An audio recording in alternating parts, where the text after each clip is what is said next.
Heck. Good evening, Malden, and welcome to another meeting of the Malden School Committee. Today is Monday, May 3rd, 2021, and the time is 6:00 p.m.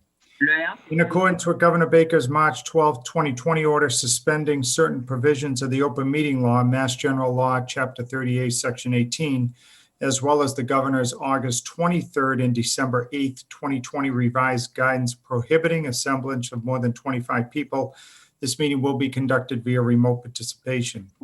In-person attendance by members of the public is prohibited, but all effort will be made to permit public attendance of this meeting via remote access by internet, telephone, and via public broadcast of the meeting by MATV, now known as Urban Media Arts, on all public access television channels. Public access will also be provided by posting draft minutes and/or a transcript, recording, or record of the meeting on the City of Malden website at www.cityofmalden.org as soon as practicable after the meeting. So this evening's agenda consists of a roll call to ensure that we have a quorum sufficient to conduct tonight's business. We will also pledge allegiance to our flag. We'll then take a moment of silence for all those who have served our country, and then we will get into this evening's agenda.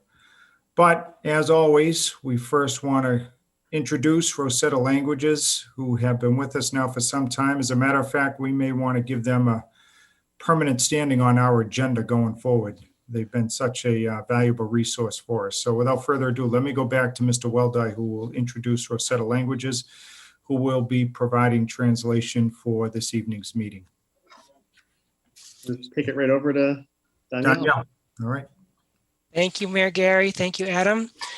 Good evening, everybody. My name is Danielle. I'm here with the team from Rosetta Languages to provide interpretation services in 7 different languages tonight. We're going to go ahead and start introducing how to activate the language channels in each of the different languages, and then I will pass it back. I'll start with Arabic. السلام عليكم، مساء الخير. اسمي دانيال، أنا هكون المترجم للغة العربية. الليلة عندنا الترجمة. يمكنكم الضغط على زرار الكرة الأرضية بعد قليل سيظهر على شاشتكم. بعد ذلك اختار اللغة العربية. إذا كنت على هاتف محمول اختيار ال3 نقط، ثم اختيار الترجمة، ثم اللغة العربية، ثم تم. شكرا جزيلا. And I'll pass it to Emily for Spanish. Buenas noches y bienvenidos a todos. Estamos aquí con Rosetta Languages. Mi nombre es Emily y estoy aquí para proveer la interpretación en español esta noche. Para acceder a la función de interpretación, cuando se enciende, simplemente ubícase al fondo de su pantalla y ahí presiona sobre el iconito del globo y por ahí puede escoger Interpretation y Spanish. Si se está conectando tras un móvil, empuje los 3 punticos y de ahí puede escoger Interpretation y Spanish y acceder al servicio así. Gracias. I'm now passing it over to Raíssa for Portuguese. Olá, boa noite a todo mundo. Meu nome é Raíssa, eu sou intérprete português e eu estou aqui hoje à noite com Rosetta Languages. Depois que a gente liga a função de interpretação, você vai ver um globo na parte de baixo da sua tela. Se você gostaria de ouvir a reunião em português, por favor, escolhe esse globo, aí escolhe português, aí pode clicar em Done ou Feito. Se você estiver participando através de um telefone celular, você vai ver 3 pontinhos na parte de baixo da sua tela. Aí pode clicar em cima deles, aí você vai escolher português de novo. Obrigada. Thank you. Now I will pass it to Haitian Creole. Bonsoir, mon nom c'est Nikita Lamour, moi interprété par.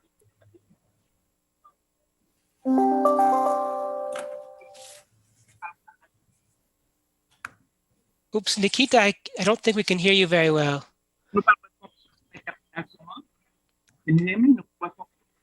It's very faint. You might have to come closer to the microphone. OK. Nous parlons de fonction interprétation. Nous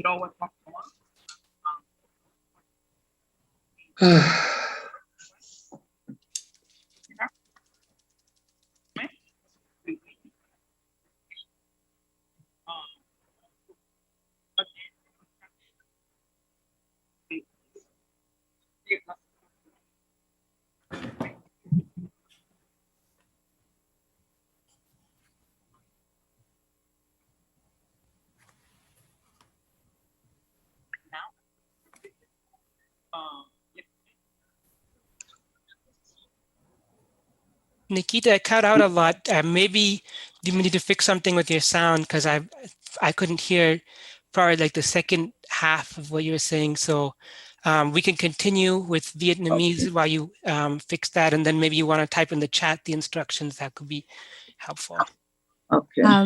Good evening. Xin chào quý vị. Tôi tên là Linh. Tôi sẽ là người phiên dịch tiếng Việt của Rosetta Languages cho quý vị. Hôm nay, một khi chúng ta đã kích hoạt tính năng phiên dịch, xin vui lòng bấm vào biểu tượng quả địa cầu trên màn hình và chọn ngôn ngữ là tiếng Việt, Vietnamese để được nghe phiên dịch trực tiếp. Nếu quý vị đang dùng điện thoại thông minh smartphone, xin bấm vào 3 chấm rồi chọn ngôn ngữ phiên dịch Language Interpretation rồi sau đó chọn tiếng Việt, Vietnamese. Sau đó là xong. Xin cảm ơn quý vị. Thank you. I'm passing now to Mandarin. Thank you. Hi, this is Terry. I will be your Mandarin interpreter. 大家好，我是 Terry， 我是来自 Rosetta Languages 的，然后给大家做这个国语的翻译。待会儿呢，你们在这个屏幕下方就可以看到一个地球的图标，你们点一下这个地球的图标，然后就选择中文，也就是国语哈，那就可以听到国语的翻译了。如果你是用手机或者 iPad 上网的话呢，你可以用在屏幕下方点到3个点，然后再选择语言的选项，你也可以选择到这个翻译的服务了。谢谢 ，Thank you. I'll pass it to Cantonese, please. Thank you, Terry. Good evening, everyone. I'm Anna today. I'll be your Cantonese interpreter for the meeting tonight. 大家好，我係 Anna， 我係你今晚嘅廣東話翻譯員，我係嚟自 Rosetta Language 嘅團隊嘅。咁如果你想聽到廣東話同步翻譯嘅時候，你啱見到個地球儀，咁你撳落去地球儀，咁揀 Cantonese， 咁你會成功進入咗廣東話嘅頻道。如果你用手機嘅話，或者用係 iPad 嘅話咧，咁你撳個3個點撳落去。跟住更多選擇 Cantonese， 咁亦都會去到廣東話嘅翻譯頻道噶啦。一陣間見，多謝。Thank you so much. Back to you, Danielle. Thank you, Anna. A reminder to all interpreters to make sure that you are not on mute and that your microphone is activated. And host, you may go ahead and activate the interpretation. All right, here we go. Interpretation's live. Again, Danielle, this is becoming the favorite part of our meeting. So thanks again for all your support. Just a housekeeping detail for people following along. Our next meeting will take place on Monday, June 7th at 6 p.m., as well as Monday, June 28th. So there will be 2 meetings in the month of June, maybe more, depending on how things go. And all will be at 6 o'clock. So if there are no questions, why don't we first rise and salute our flag.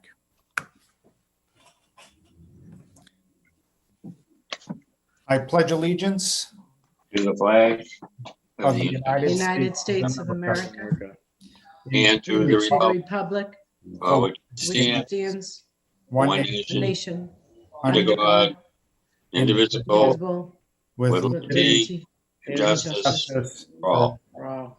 Please remain standing for a moment of silence in honor of all those who have fought for our country and continue to do so throughout the world today.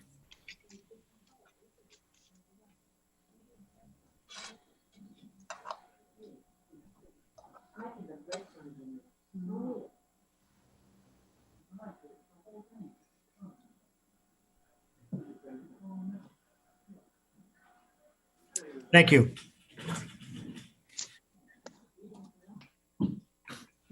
All right, let's have our clerk call the roll to ensure that we have a quorum sufficient to meet this evening. Mayor Christenson, Here. Mr. Drummy, Mr. Drummy. Sorry about that. Here. Mr. Froyo, yeah, Mr. Gray, Here. Mr. Iovino, Here, Ms. Luong, here, Mr. McCarthy, Here. Ms. Spadafora, here, Mr. Weldai, Here. Superintendent Terry, Here. Student Representative Davidson. here. You're most important. All right, very good, everyone. So we have a quorum sufficient to meet this evening. Now let's take up the first order of business, which is the approval of minutes. Regular session minutes of April 5th, 2021. Motion by Mr. Iovino, seconded by Mr. Drummy. Any questions, queries, qualms, concerns? Hearing none. All those in favor say aye. Aye. Aye. Anybody opposed? Minutes from April 5th are adopted unanimously. Now the executive session minutes of April 5th, 2021. Motion by Ms. Luong, seconded by Mr. Drummy. Any questions on those? Hearing none. All those in favor say aye. Aye. Aye. Anybody opposed? The ayes have it. That carries unanimously. Okay, everybody, we're now down to item number 2, public comment. This is an opportunity for the community to address the school committee. We only ask that you state your name and address for the record and keep your remarks to just a couple of minutes. So without further ado, public comment is now open. We will go over to Mr. Weldai to help us administer. Absolutely. So if you'd like to participate, please just put your name and address in the queue in the chat, or use the raise hand feature in Zoom. And our first participant tonight is Deb Gesualdo.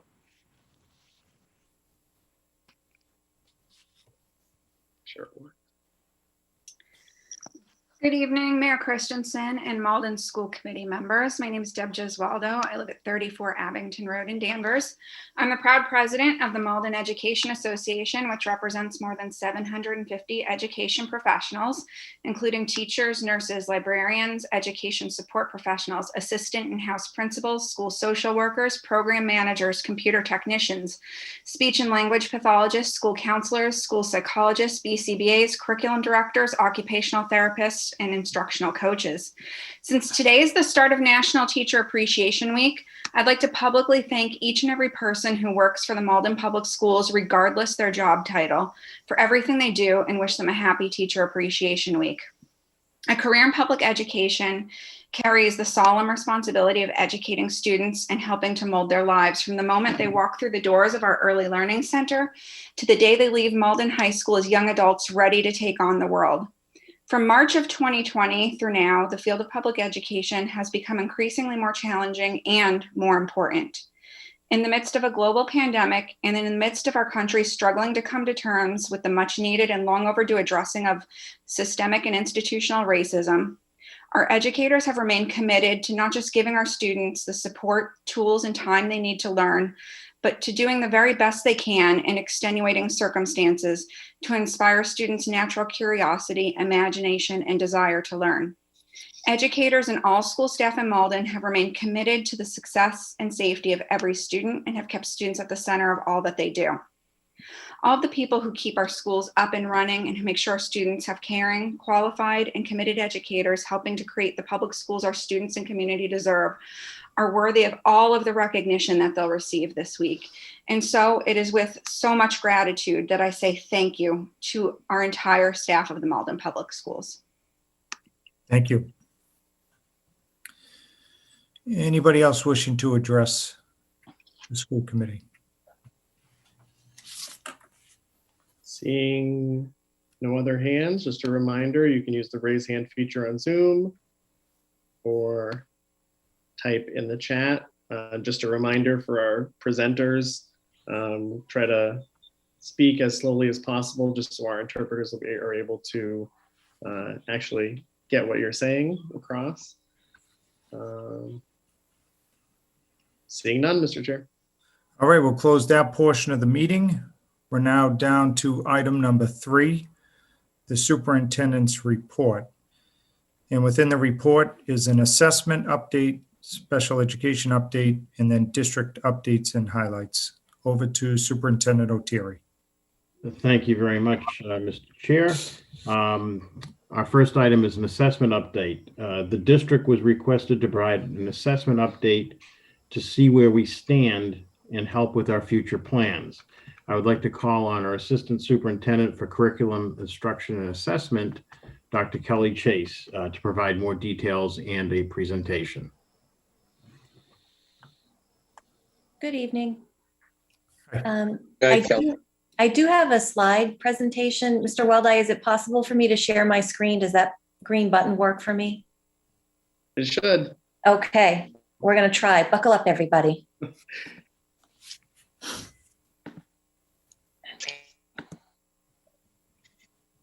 And it's just going to take 1 minute here.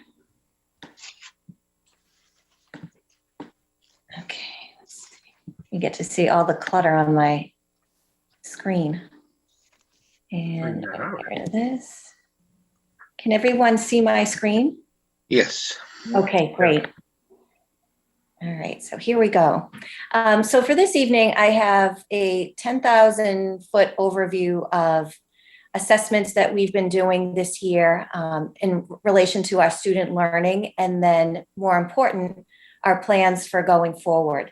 So we all know that this year hasn't looked like any other year that we've had, including last year when we at least had the kids in for a good portion of the year before we shut down. And one thing we do know is that all of our kids are coming back in person sooner or later as we take these incremental steps. And we need to meet them where they're at to make sure that they're capable and able to do grade level work and have the supports they need to be able to do so. So when we started to discuss assessments, these are things that we do all year long, every year, regardless of whether there's a pandemic or if it's a typical year versus what we're in right now. And so there are assessments that are occurring every day in a classroom, whether they are informal, like give me a thumbs up if you agree with this type of answer, or a thumbs down if you're not quite sure, or if it's something more formal, like the traditional tests that people my age were used to having way back in the day. So what we have right now for you tonight is a little bit of an overview of some of the more formalized assessments that we have that are really based online and provide lots of data for us to use not only at the classroom level, but for when we have discussions with parents and think about planning for next year. So this is just an overview of some of the tools that we use. We will start with iReady. And before I move on, I just want to acknowledge the directors that are kind of hanging out in the background for now, but available to jump in if I lose my spot or need a little bit of support. They are the folks that are on the ground working with teachers, working with schools to help them realize the assessments and have the training that's necessary to be able to read the data that's coming out of those assessments. So they are really the folks that are behind this presentation, and for the interest of time, you just get me as a single speaker, but they are in the wings waiting to help. So I thank them for all their work in putting this together, and then also being there to support me, students, and families as well. So we'll start with iReady, which is a reading assessment that we use with students in our K through 10 classrooms. This is an adaptive diagnostic assessment, which works with students when they're interacting with this online diagnostic by offering students a grade level question.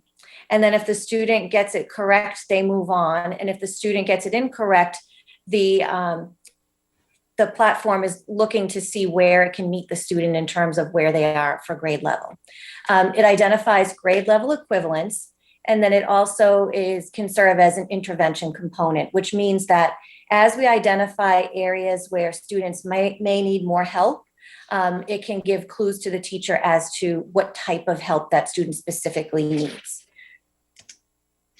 So when we look at growth, that is being generated by these assessments that students are taking, what you see when you look at this chart here is that the blue bar represents students' reading growth by grade level for 2020, and then their relative reading growth for 2021.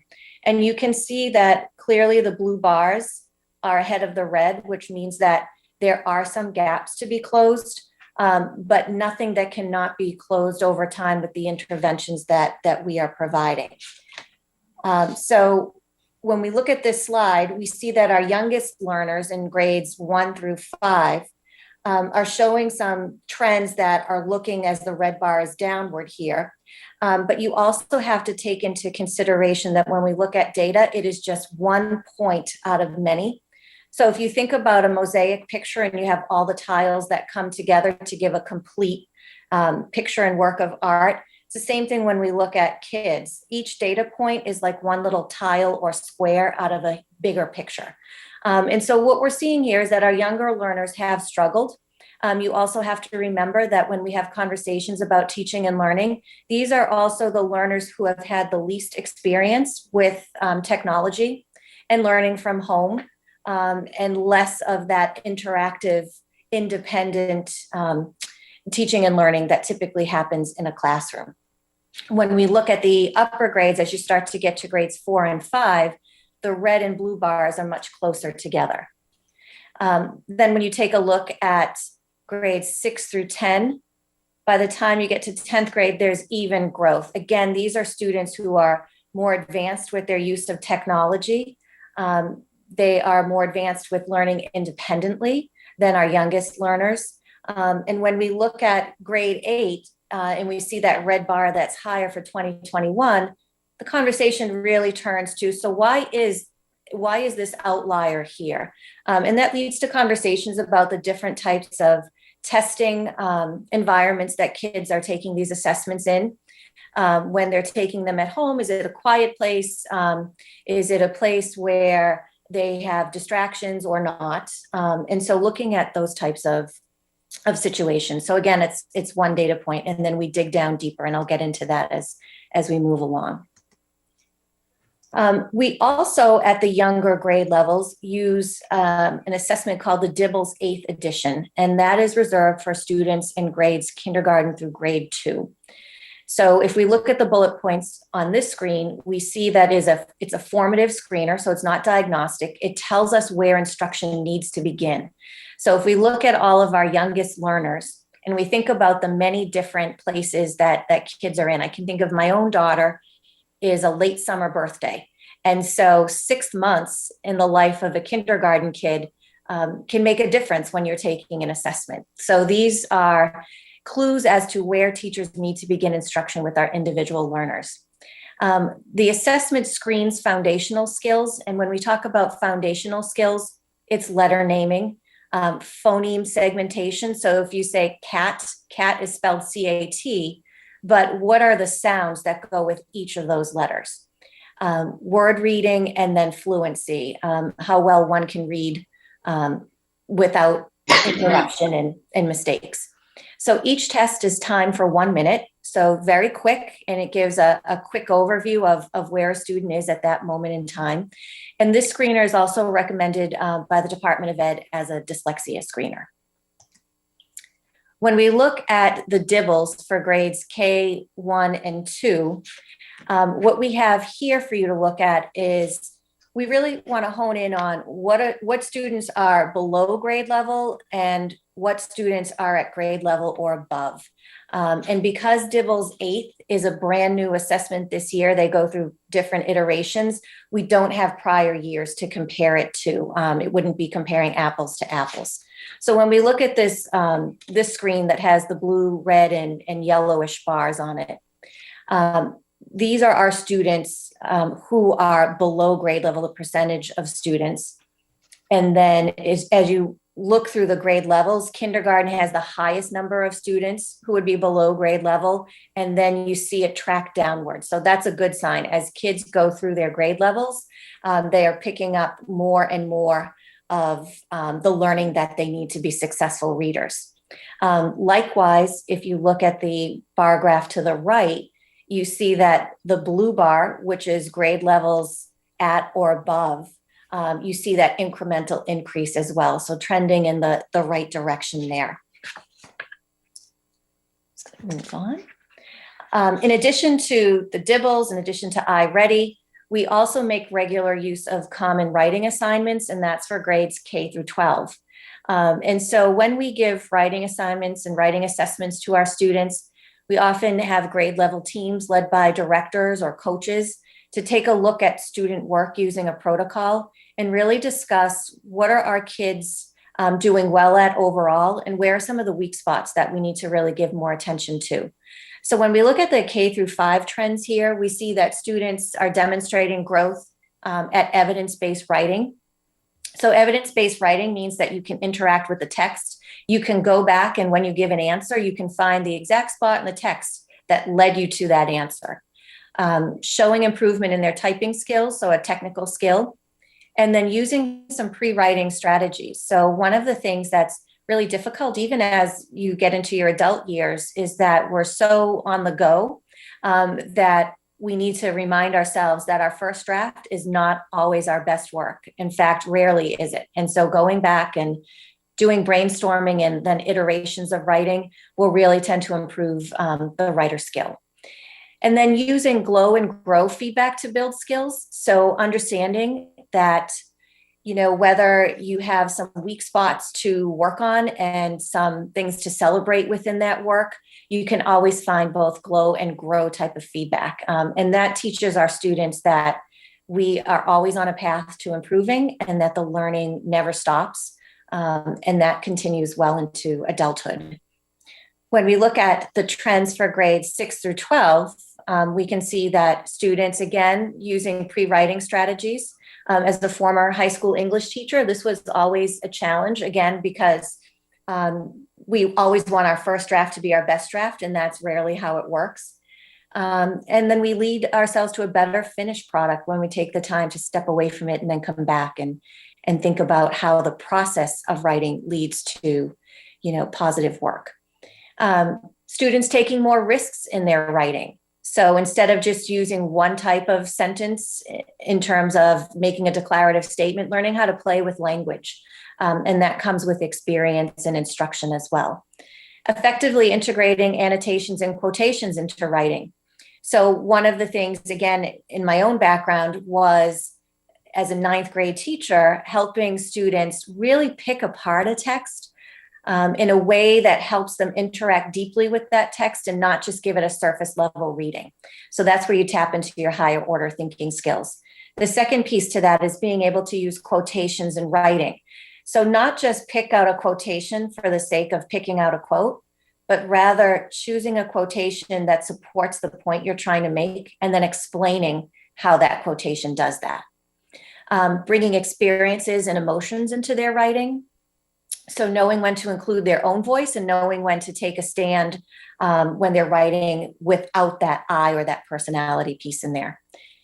They're still developing in the use of effective evidence to make a claim, and still developing being able to integrate analysis of sources into writing. So how do you take information from a variety of sources and incorporate it into your one essay? And that's something that will continue throughout the 6 through 12 experience, and something that students will be asked to do in college and really and beyond.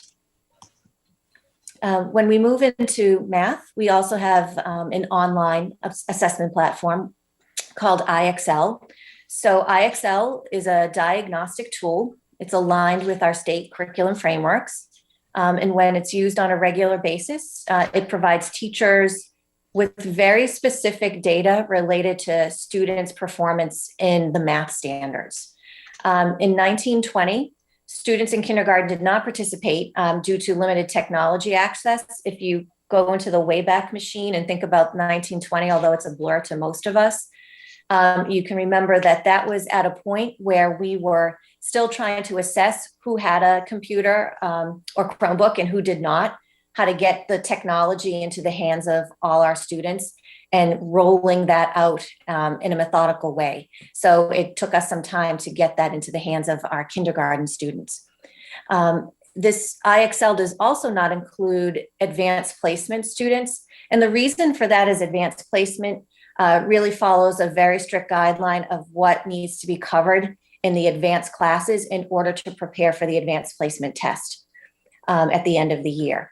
And so in addition to preparing for the AP exam, which is a college-based exam, we also don't want to skew the data by having students who are doing college level work then partake into the IXL, which is more at the grade level, and skew the results so that we wouldn't be able to create lessons going forward that will address the needs of the majority of students. This chart's a little bit different, so it's difficult not having a pointer on the other end of this screen, but I'm going to do my best to try to explain this to the audience here. If we look at the bottom axis here with the grade levels of 1 through 12, if you think of grade 1 as taking the assessment and then you look at grade 2 and 3, this is a continuation of how students are performing.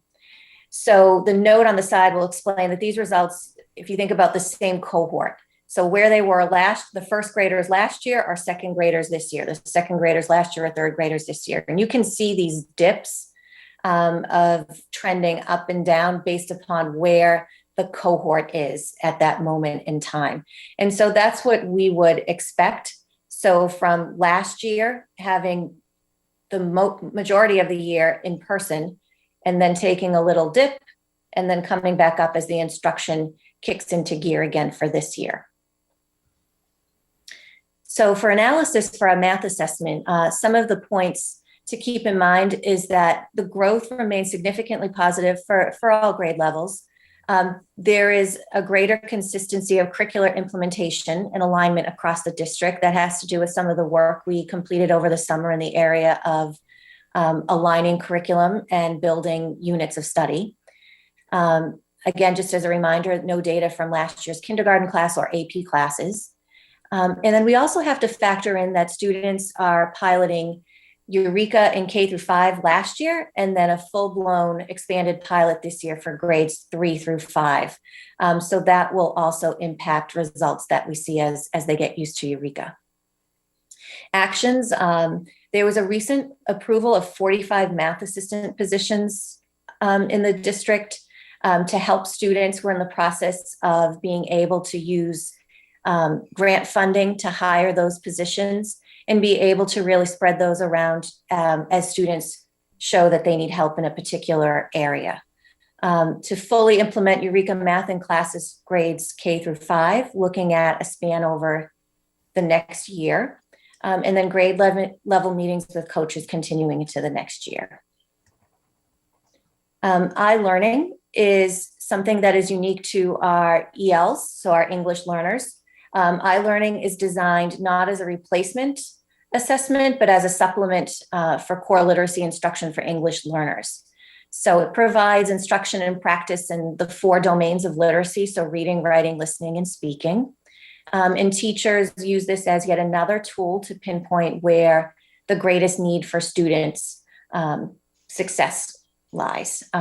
It's adaptive, so it meets the student where it's at. We often talk about we need to meet our students where they're at. Well, how do we know where they're at unless we have an assessment to be able to pinpoint those specific areas? And then based upon students' performance, the platform can deliver targeted instruction to each student. The more important question is, how are our teachers using this data? So it's one thing to collect it, but it's another to say, do we shelve it and then not look at it, or do we make use of it? So our goal is to make sure that our teachers are comfortable with data, that they can use the platform, and that they can look at that data following students taking the assessment and be able to craft lesson plans or interventions, or sit at data team meetings and be able to discuss how we can move students to the next level. So when we think about our literacy, ELA, and history social studies, you'll see that there are a variety of data meetings where we look at specific strategies and interventions. We look at student groupings by grade and class. We recognize different interventions that would be helpful with particular students. We look at student work with protocols, and we work to calibrate using common rubrics. So when we get together and look at student work, we want to make sure that we don't have, a group of teachers that is saying on a scale of 1 to 5, that student's work is a 5, and then another group looking at the very same piece of work and saying, well, I think it's a 1. So you need to work together and have lots of conversations about what the student work is telling us to make sure that there's calibration across the district. And looking at implementing a more formal writing program as we look at school year 21-22, and thinking about ways to build that consistency across the district. We are also looking at instituting what they call systems of learning acceleration. So our partner organization, TNTP, will often speak to this idea that when students come back in the fall, they will be in the grade level that they're in. So a third grader this year will be a fourth grader next year. And we can't say, let's just stop everything and go back to third grade and make the first part of the year grade 3. It doesn't work that way. What needs to happen is the level of instruction is fourth grade for that third grader entering fourth grade. And we need to provide you with enough supports so that wherever you might need that extra boost of learning, you get it.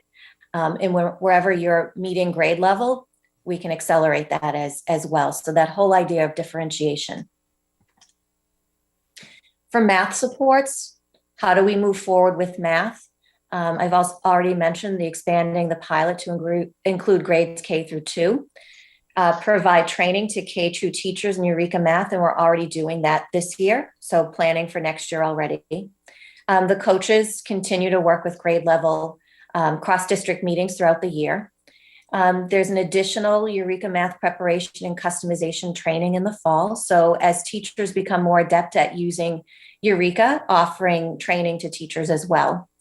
Exploring and piloting curriculum for grades 6 through 8.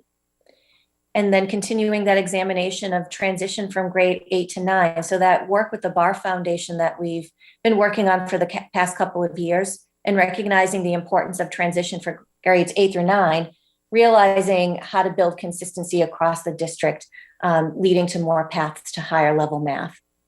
And then finally, the continuation of looking at curriculum across all grade levels to ensure that every standard is addressed and any gaps that exist are filled.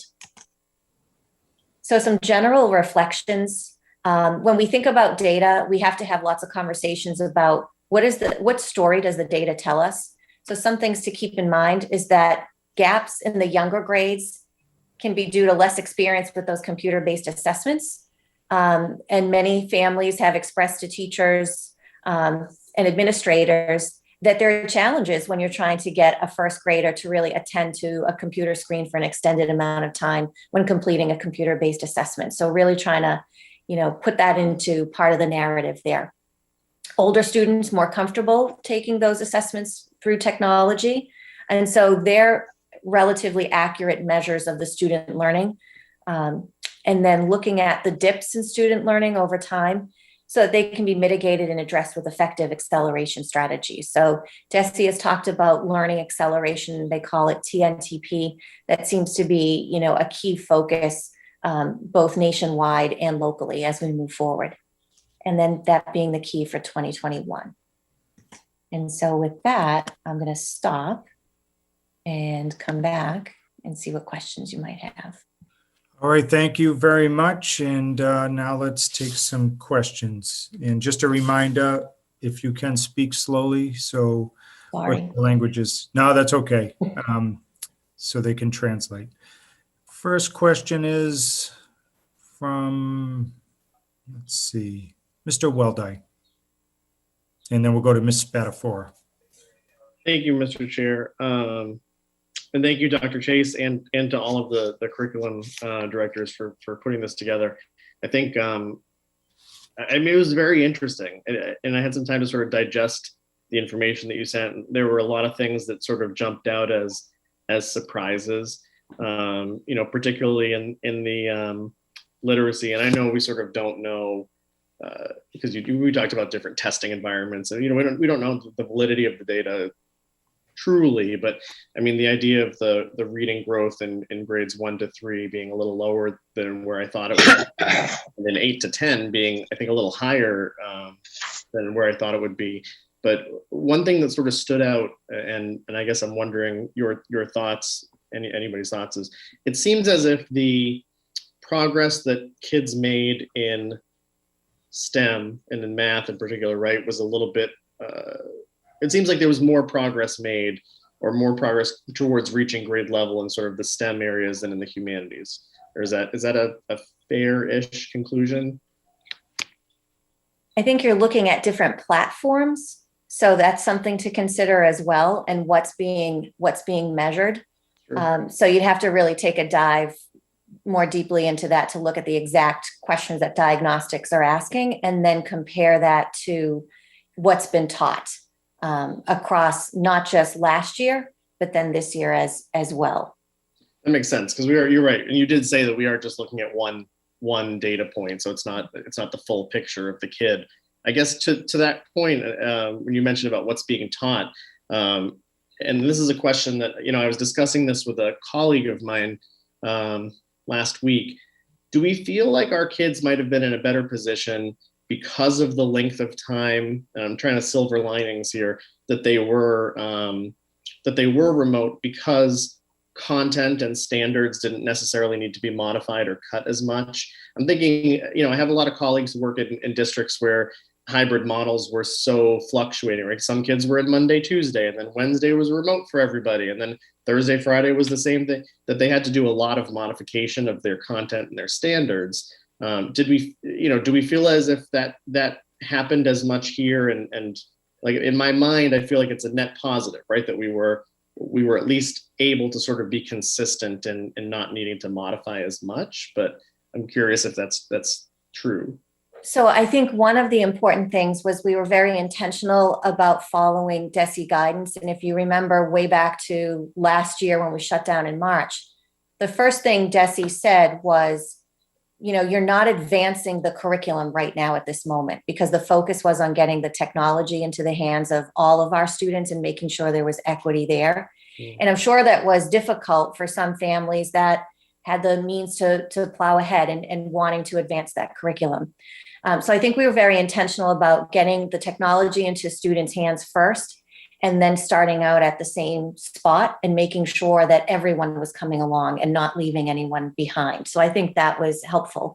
I think as we moved into the second year and started off the year with remote learning, we were very intentional about trying to provide as much professional learning as possible to teachers to be able to use that technology and interact with kids in a way that was meaningful, so that they weren't just getting busy work, but they were getting all kinds of like new advances in technology that, if you asked us 5 years ago, do you think you could learn all this stuff over a summer?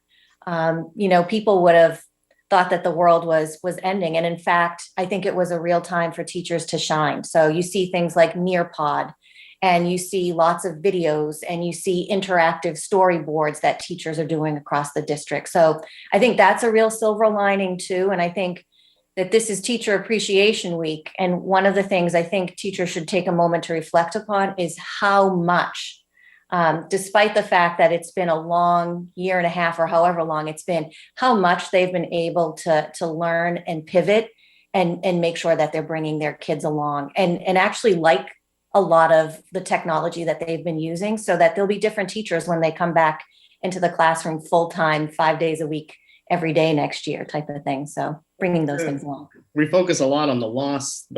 I feel like that's the focal point, not enough on the growth. And you think you said it really well, right? Talk about the skills, and not just the educators have gained, but the students as well. Mm-hmm. And even looking at the K to 3, I think it was the reading area and their lack of use of technology is something that I think in the classroom, right, we would be working with kids on how to use these computers to do these platforms. And now I think it's going to come a lot more quickly.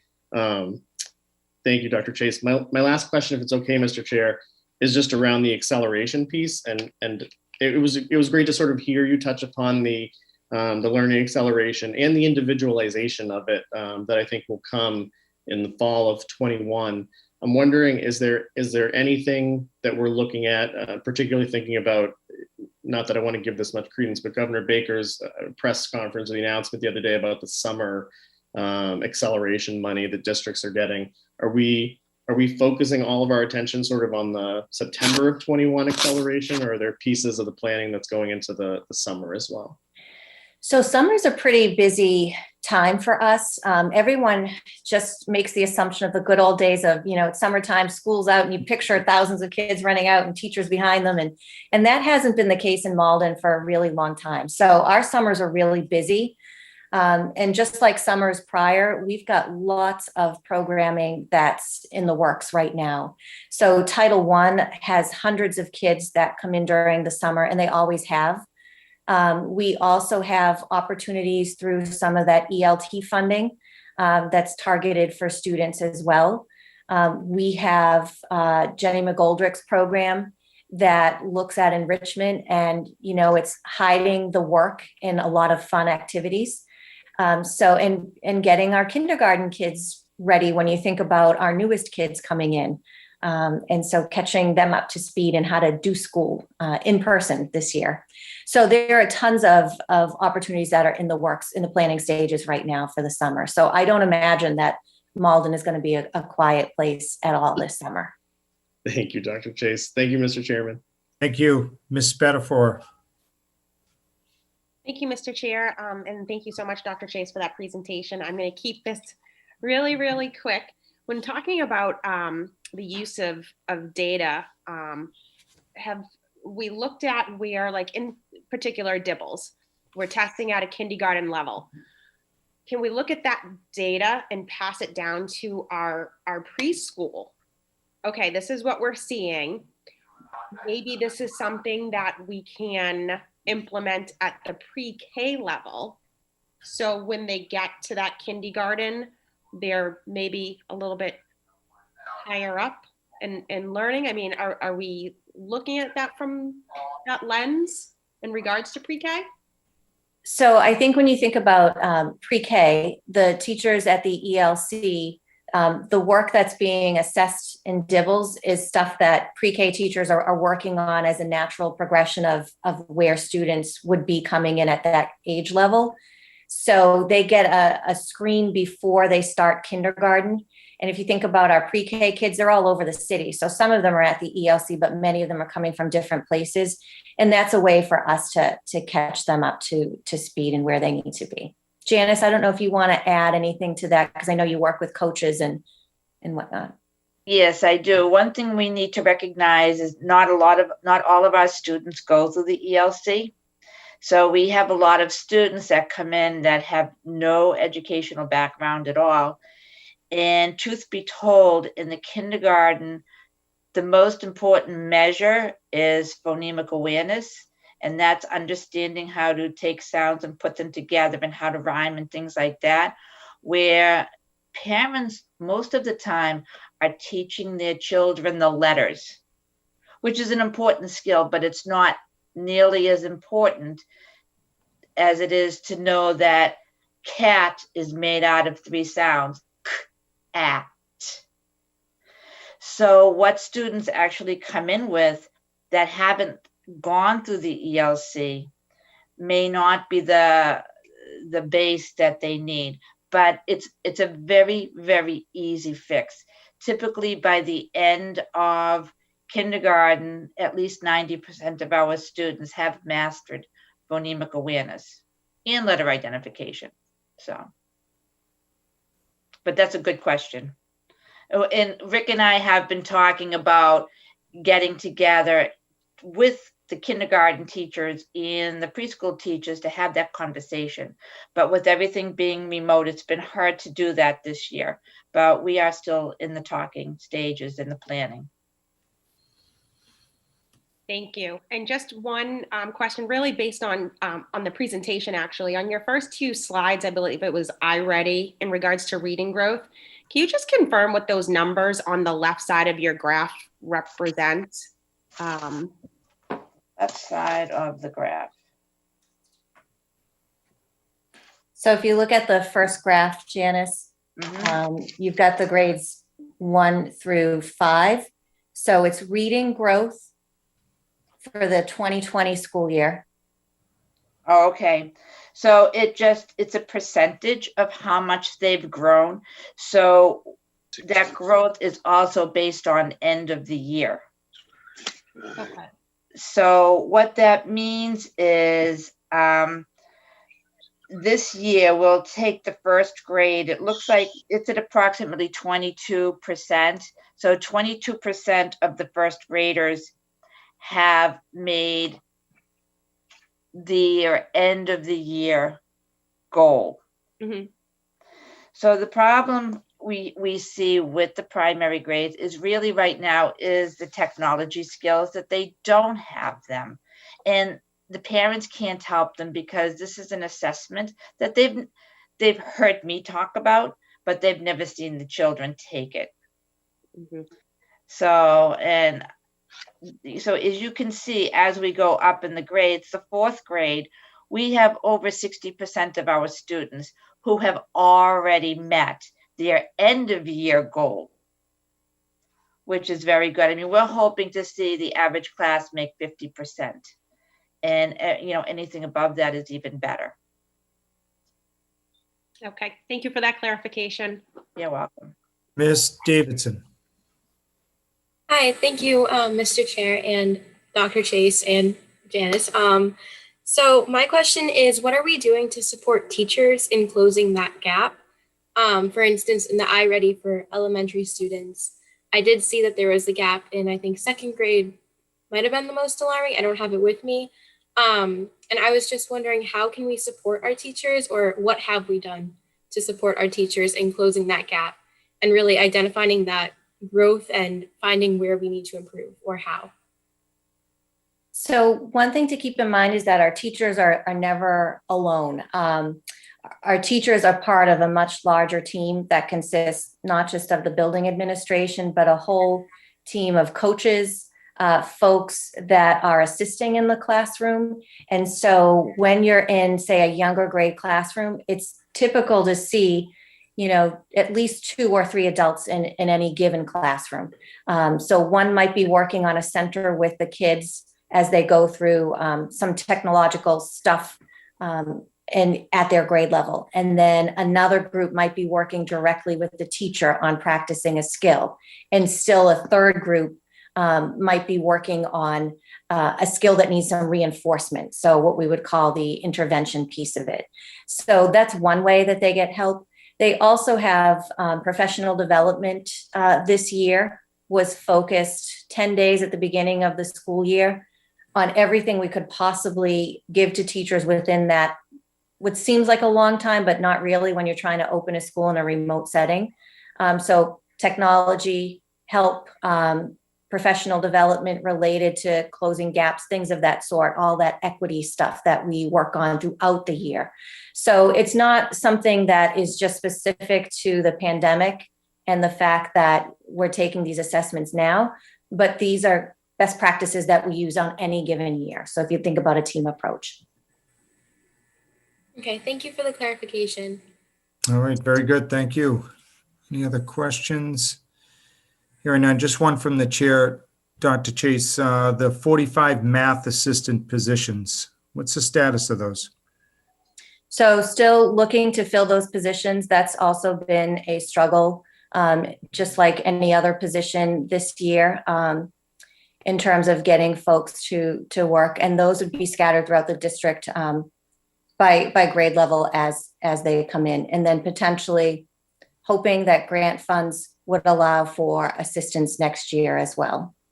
Okay. And just back to what Ms. Spadafora said, I know we're in the middle of a transition, but if the school committee could make a mental note, during my time visiting the different preschools throughout Malden, they have always been interested in partnering up with us, meaning that, you know, they would like to touch base with us every few months, maybe quarterly, just to see if we could better align, you know, what we're doing and what they're doing. You know, I've had that on the back burner, but we should pursue that, especially based on your presentation here this evening. There might be some connectivity between, you know, having that formal discussion. I don't know how, you know, how often it would be, but they have told me that if they had a sense of what you were expecting of them, you know, they would try to meet those expectations if, you know, there was regular meetings about it. Mm-hmm. So, you know, for instance, my little best friends just down the street, you know, they've always been interested in trying to link up. So Sure. something to think about going forward. Sure. And one of the most basic places where that can be a starting point is just by having them aware of the curriculum standards. Yeah. So the curriculum standards span from the youngest learners all the way through 12th grade. So if even if you're looking at 12th grade, you know where they have to get, and then work backwards from there to see year by year what's expected. Okay. All right. Back to our superintendent. Mr. Chair. Yeah. Janice has her hand raised. Oh, go right ahead. Yes, I have over the past years, not last year because of the pandemic, but I have gone to Head Start and done a presentation for them. And if anyone on the local preschools are interested in me doing a presentation on the expectations of kindergarten, I'd be glad to do it. Yeah, you know what, Janice, maybe after this call, connect with me, and we have a database of who we believe is offering the service throughout Malden. We'll see if we can set something up. Perfect. Okay. Very good. Now back to our superintendent. Thank you very much. And thank you, Dr. Chase and the directors for all the hard work on that presentation. I think you got a really good overview of the scope and depth of the work that is involved in our curriculum and assessment of our students. And more valuable, I think, now than ever before, as we need to assess where we stand, where our gaps are, and where we need to go. At this time, I'd like to call upon Assistant Superintendent Pam McDonald to provide us with a brief update on special education. Good evening. Thank you for having me tonight. I just wanted to say, when in my previous district, we had a meeting once a month with all the preschools, and we were talking about doing like a preschool hub where it was like a clearinghouse of all the preschools, so you could go to one spot and kind of get information about everything. So I'm happy to look into that, doing that here. It was really successful.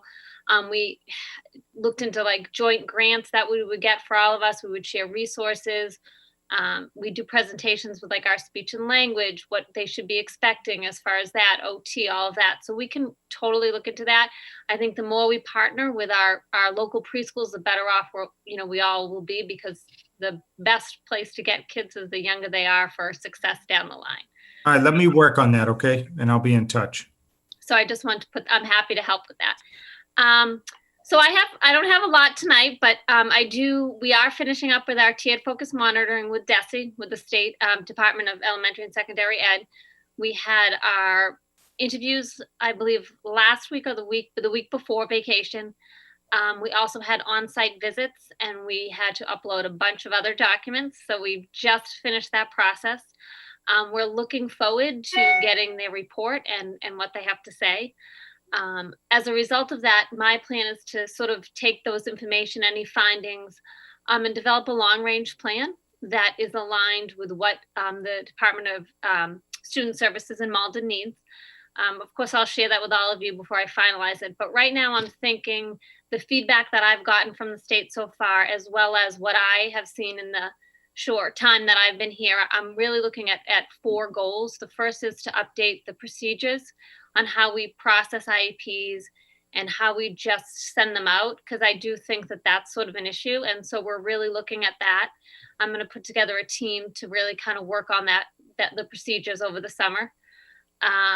Also looking at how we use our special ed resources. We have a lot of resources in Malden, I think. I think that the school committee has done a good job of really spending their money on special ed and putting the focus on it. And so how do we get the most out of those resources? So I want to look closely at the resources we have and make sure that we're getting the biggest bang for our buck. I think one thing that we will definitely get a finding on, which, it's been something since I got here that I've looked at, is our rates of inclusion. We have a lot of kids that are sub-separate, so we really need to start looking at that and how to increase our rates of inclusion.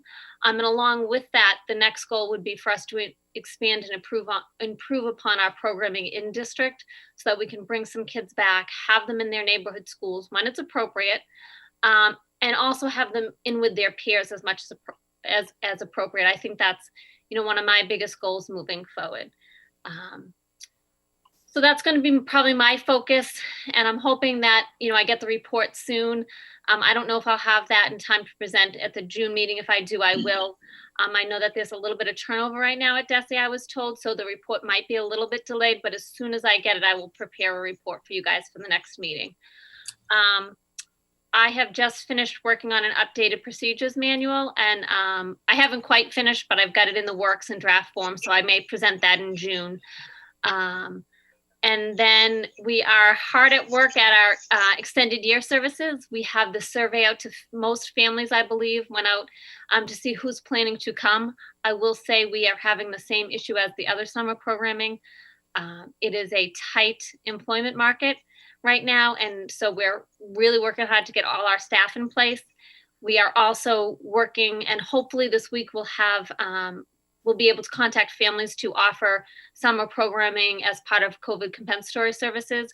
We're finalizing our staffing for those programs, and once we do that, we're going to reach out to families to offer services.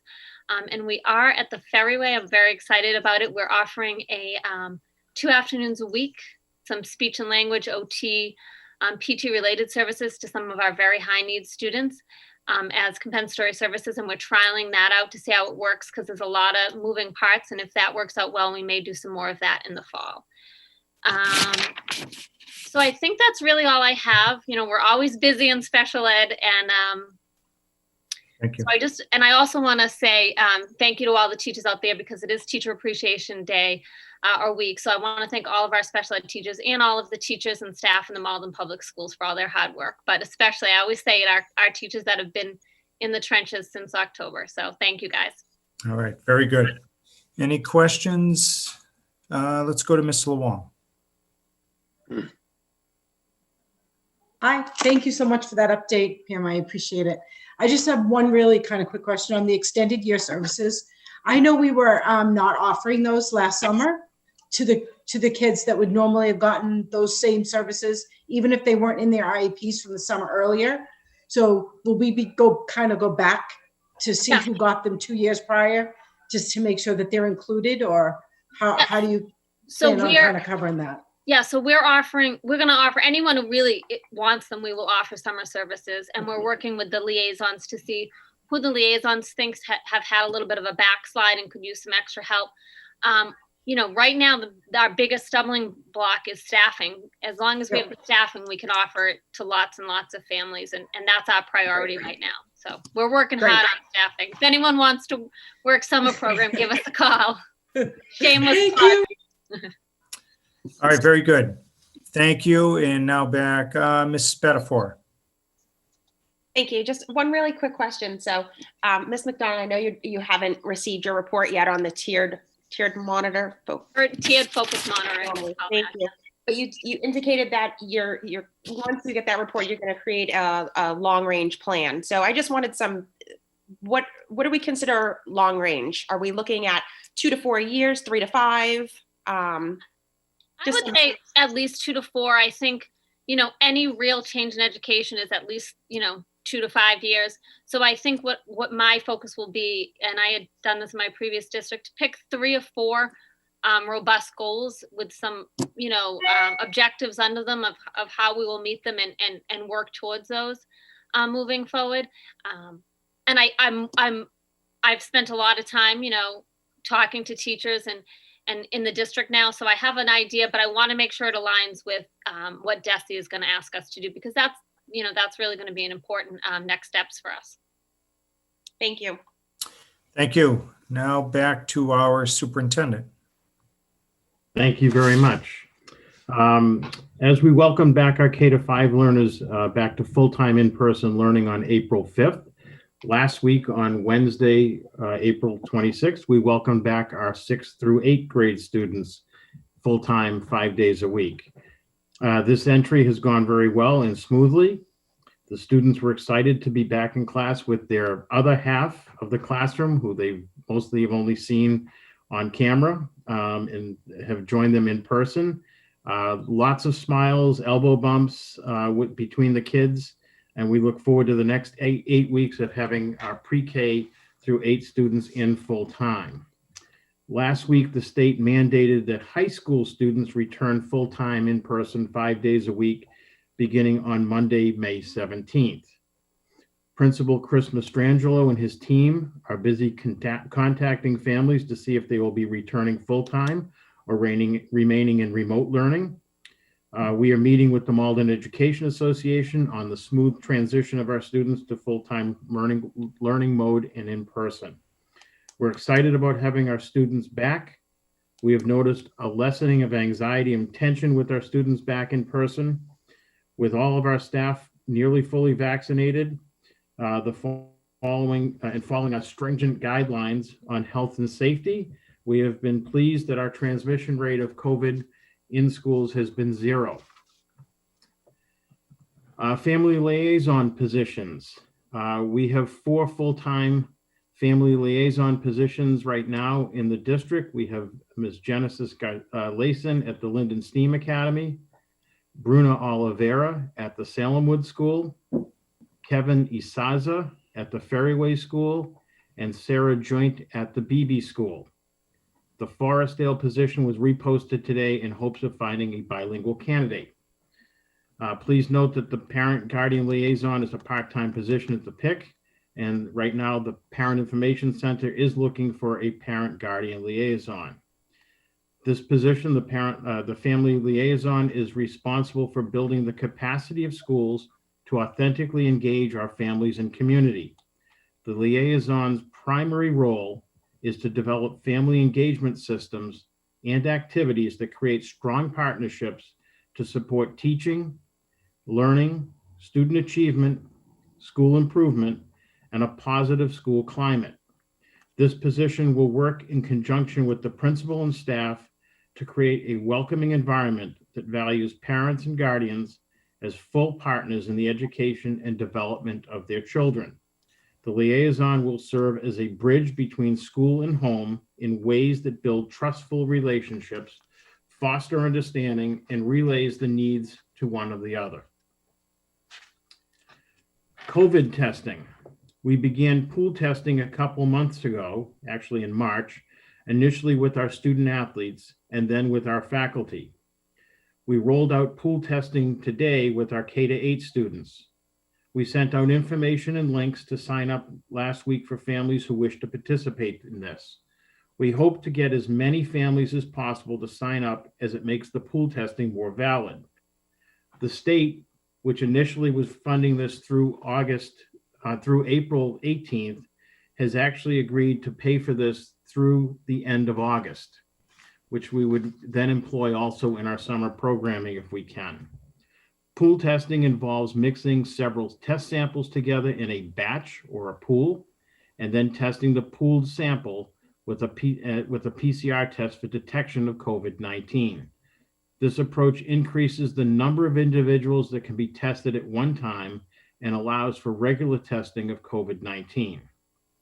Our medical partner, Concentric by Ginkgo, will have 2 medical professionals go from school to school on a schedule and collect samples. Generally, students above 3rd grade are able to swab their own noses, but nurses are there to assist if unable to. Also, this is a rolling registration, so families can opt into this at any point. Our schools will be providing the Abbott Binax Now rapid antigen test for follow-up testing so that students or staff in the positive pool can be tested as soon as possible and receive the individual results in 15 minutes. MCAS update. Remote MCAS administration. Schools can offer remote administration of the grades 3 through 8 tests to accommodate families who choose to have their children learn remotely through the end of the school year. The department has manuals available for schools to download from the DESE website and provided a training last week, the 29th, for principals and test coordinators. The recording and slides are posted in the MCAS Resource Center for those who were not able to attend. So our staff that wasn't able to attend has access to those. The modified competency determination for grade 11 at the Board of Elementary and Secondary Education's April 20th meeting, Commissioner Riley recommended that the board modify the graduation requirements for students in grade 11, that would be the class of 2022, so that they would not need to pass English language arts and math MCAS to meet the state graduation requirement, as is already the case with the science and technology part of this requirement. Grade 11 students who choose to take the MCAS ELA and math tests for scholarship purposes may do so this spring or in the fall. Students who test this spring will have the test results this fall in time to learn whether they will qualify for the scholarships before applying to colleges. They also updated the testing schedule that is available on the DESE website. There has been no change to the previously released schedule of grades 3 to 5, and the testing window for grades 6 to 8 will be May 17th through June 11th. Our principals will be communicating this out to families. Also, the MCAS alt submission date is slated for May 20th. Also, just a reminder for our families, there is no opt-out of MCAS. I just want to put that out there, that there is a rumor that you can opt out of MCAS. The state provides no opt-out. Also, current juniors and seniors may still take the test this spring, as I noted, for that Adams Scholarship and the Koplik Certificate of Mastery. Juniors who do not participate this spring, again, will be able to test in the fall to see if they're eligible for the Adams Scholarship as well. ELT funds at the Ferryway. We are in the process of planning for summer programming for the Ferryway ELT program. Our staff is putting together a combination of enrichment, professional development, and academic programs. We have an update on our food program. We hope to have our food truck, actually now it's been moved up to probably the end of May and ready to do summer delivery. During the summer, we hope to deliver meals to high areas of concentration where students live in the summer, likely around the Newland Street area, Linden Housing, and the Bowden Bryant Street areas to begin with. We will then assess the effectiveness of that during the summer and hopefully get it out to more areas. We are optimistic that this truck will be able to get more food out to our families as we continue to work to eliminate food insecurity in Malden. Our SNAP program, the state SNAP program rather, MassInc Polling reached out to us last week to discuss the potential of collaborating with them and the Shaw Family Foundation to help get more of our families signed up on SNAP. As you may know, over 355,000 students received the pandemic EBT in Massachusetts this year. And of that group, it is estimated that half of the students that receive it are eligible for SNAP, but are not receiving it.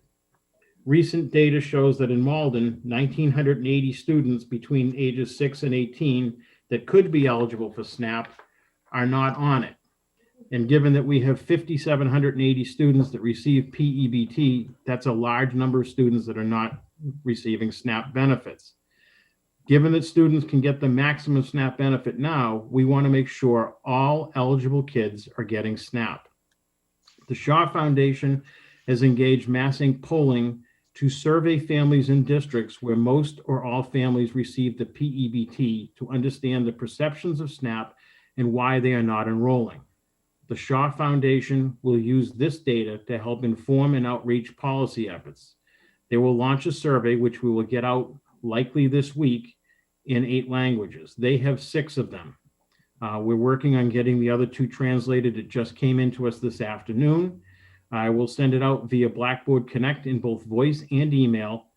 So it will get translated in email to 14 different languages, but the survey will be available hopefully in 8. All results will be provided to the district. The survey takes about 5 to 10 minutes to complete. And as an incentive, they are raffling off, just when you participate and sign up, 4 $50 Visa gift cards as an incentive. It is important to note also for our food program, let me back up. The more students we get on SNAP and direct certification, that also has a financial benefit to Malden.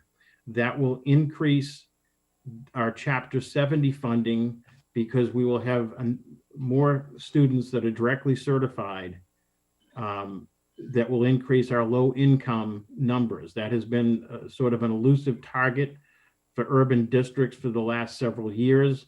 The state has kind of frozen us at the 2016 level because there's been some discrepancy in how that's calculated, but this will be a way in which we will, in all likelihood, be able to reap more benefit and get more resources into Malden.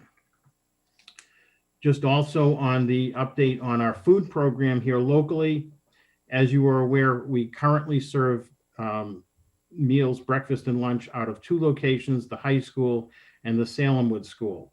Given that we are now back, we have our K-8s in person, about 70% of them are in person. We are seeing a capacity shortage and we will no longer be providing that at the Salemwood School beginning next Monday. All K-8s are back, as we said. We've seen a huge reduction in the remote meal pickup. We're serving less than 50 meals a day. So we're going to consolidate that just at Malden High School for the remainder of the school year. We will also, as another update to the food, the U.S. Department of Agriculture has agreed to fund the free lunch program, free breakfast and lunch throughout the entire 2021-20 school year up through next June. That will mean that we'll have this program running also through the summer. So that's good news. We have an update on our athletics program. This winter was successful and an enjoyable season, and the teams and student athletes were able to create memories and reconnect with their teams and coaches.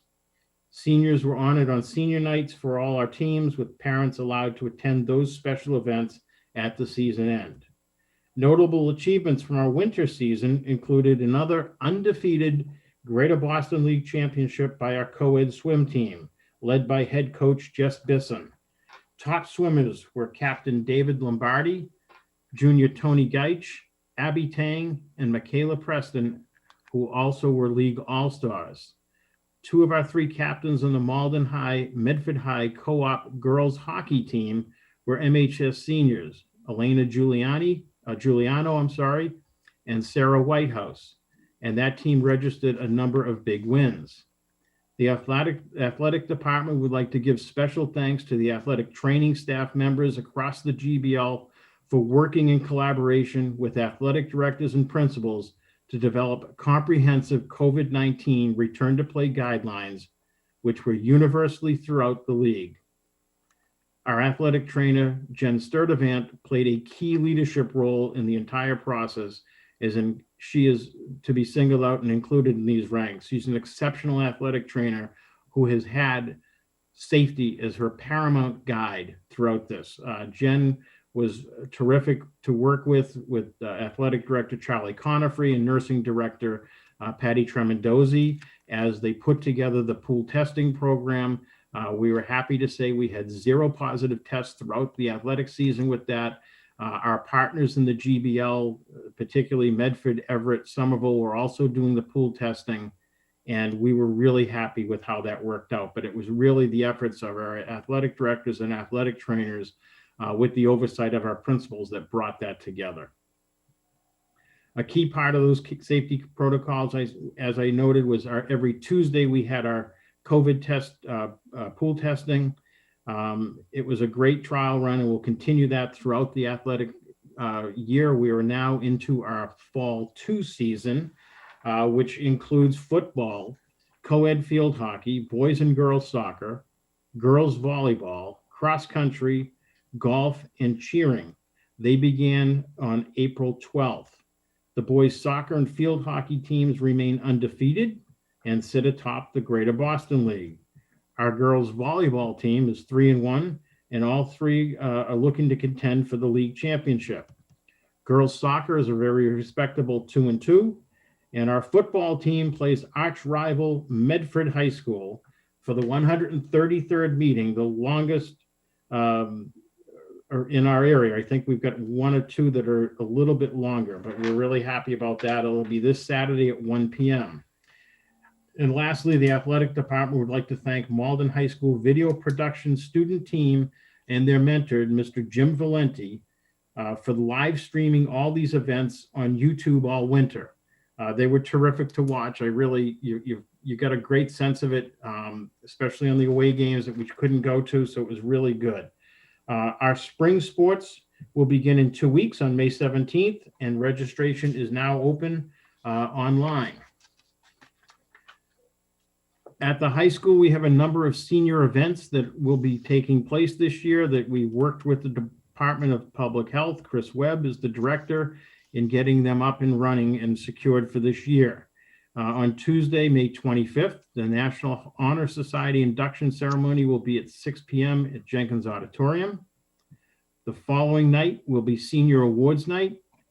The 27th, the high school seniors have an assembly for the prom, and the Malden High School prom, senior prom, will be on Friday, May 28th, 6 to 10 p.m., mostly outdoors in the Malden High School courtyard. We're really excited about that. We'll be using overflow inside. This has been a very highly orchestrated event.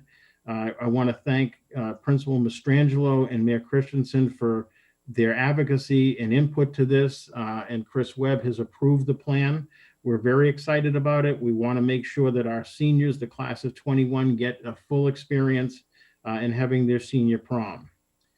We also have our graduation is set for June 6th, Sunday, June 6th at McDonald Stadium, 2 p.m. with a rain date the following night on June 7th. Also, the month of May, we have a number of observances.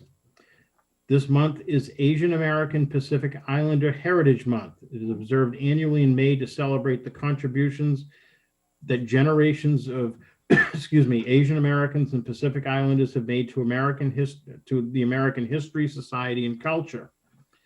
This is also Mental Health Awareness Month. We raise awarenesses of trauma and the impact it can have on our physical, emotional, and mental well-being of our children, our families, and our communities. The pandemic has certainly exacerbated the struggle that people face, and schools have provided links to resources on this important topic. Also like to alert everybody that this Friday is an early release day. We have a 12:30 dismissal for teacher professional development. And then just a reminder, Monday, May 31st, there is no school as it is Memorial Day. And lastly, I'd like to wrap up. Saturday, May 1st was Principal Appreciation Day, and I'd like to especially recognize our principals who I believe are the hearts and souls of our buildings. They have set the tone during this pandemic, have been tirelessly working. We're exchanging emails and text messages well into the night and sometimes early morning. They have been setting the tone for us, our teachers and our staff when they come back, and our students. And along with that, this is National Teacher Appreciation Week. This year, more than ever, I think we've developed another level of how valuable and dedicated our teachers are. They've taught online, in person, simultaneously, in extra sessions, with masks on, and with all sorts of challenges because they are so dedicated to our staff, our students. This has been a year and a half like no other in history, and more than ever, I think we've developed an appreciation for our teachers in all levels, whether they're educational support specialists or our assistant principals. We just salute you. I am truly honored and humbled to work with such a dedicated staff. I appreciate all that you have done and just want to express my thanks. And that concludes my report. Questions of our superintendent? Any questions? Mr. Weldai. Thank you, Mr. Chair. I have one question. I also do want to say, particularly around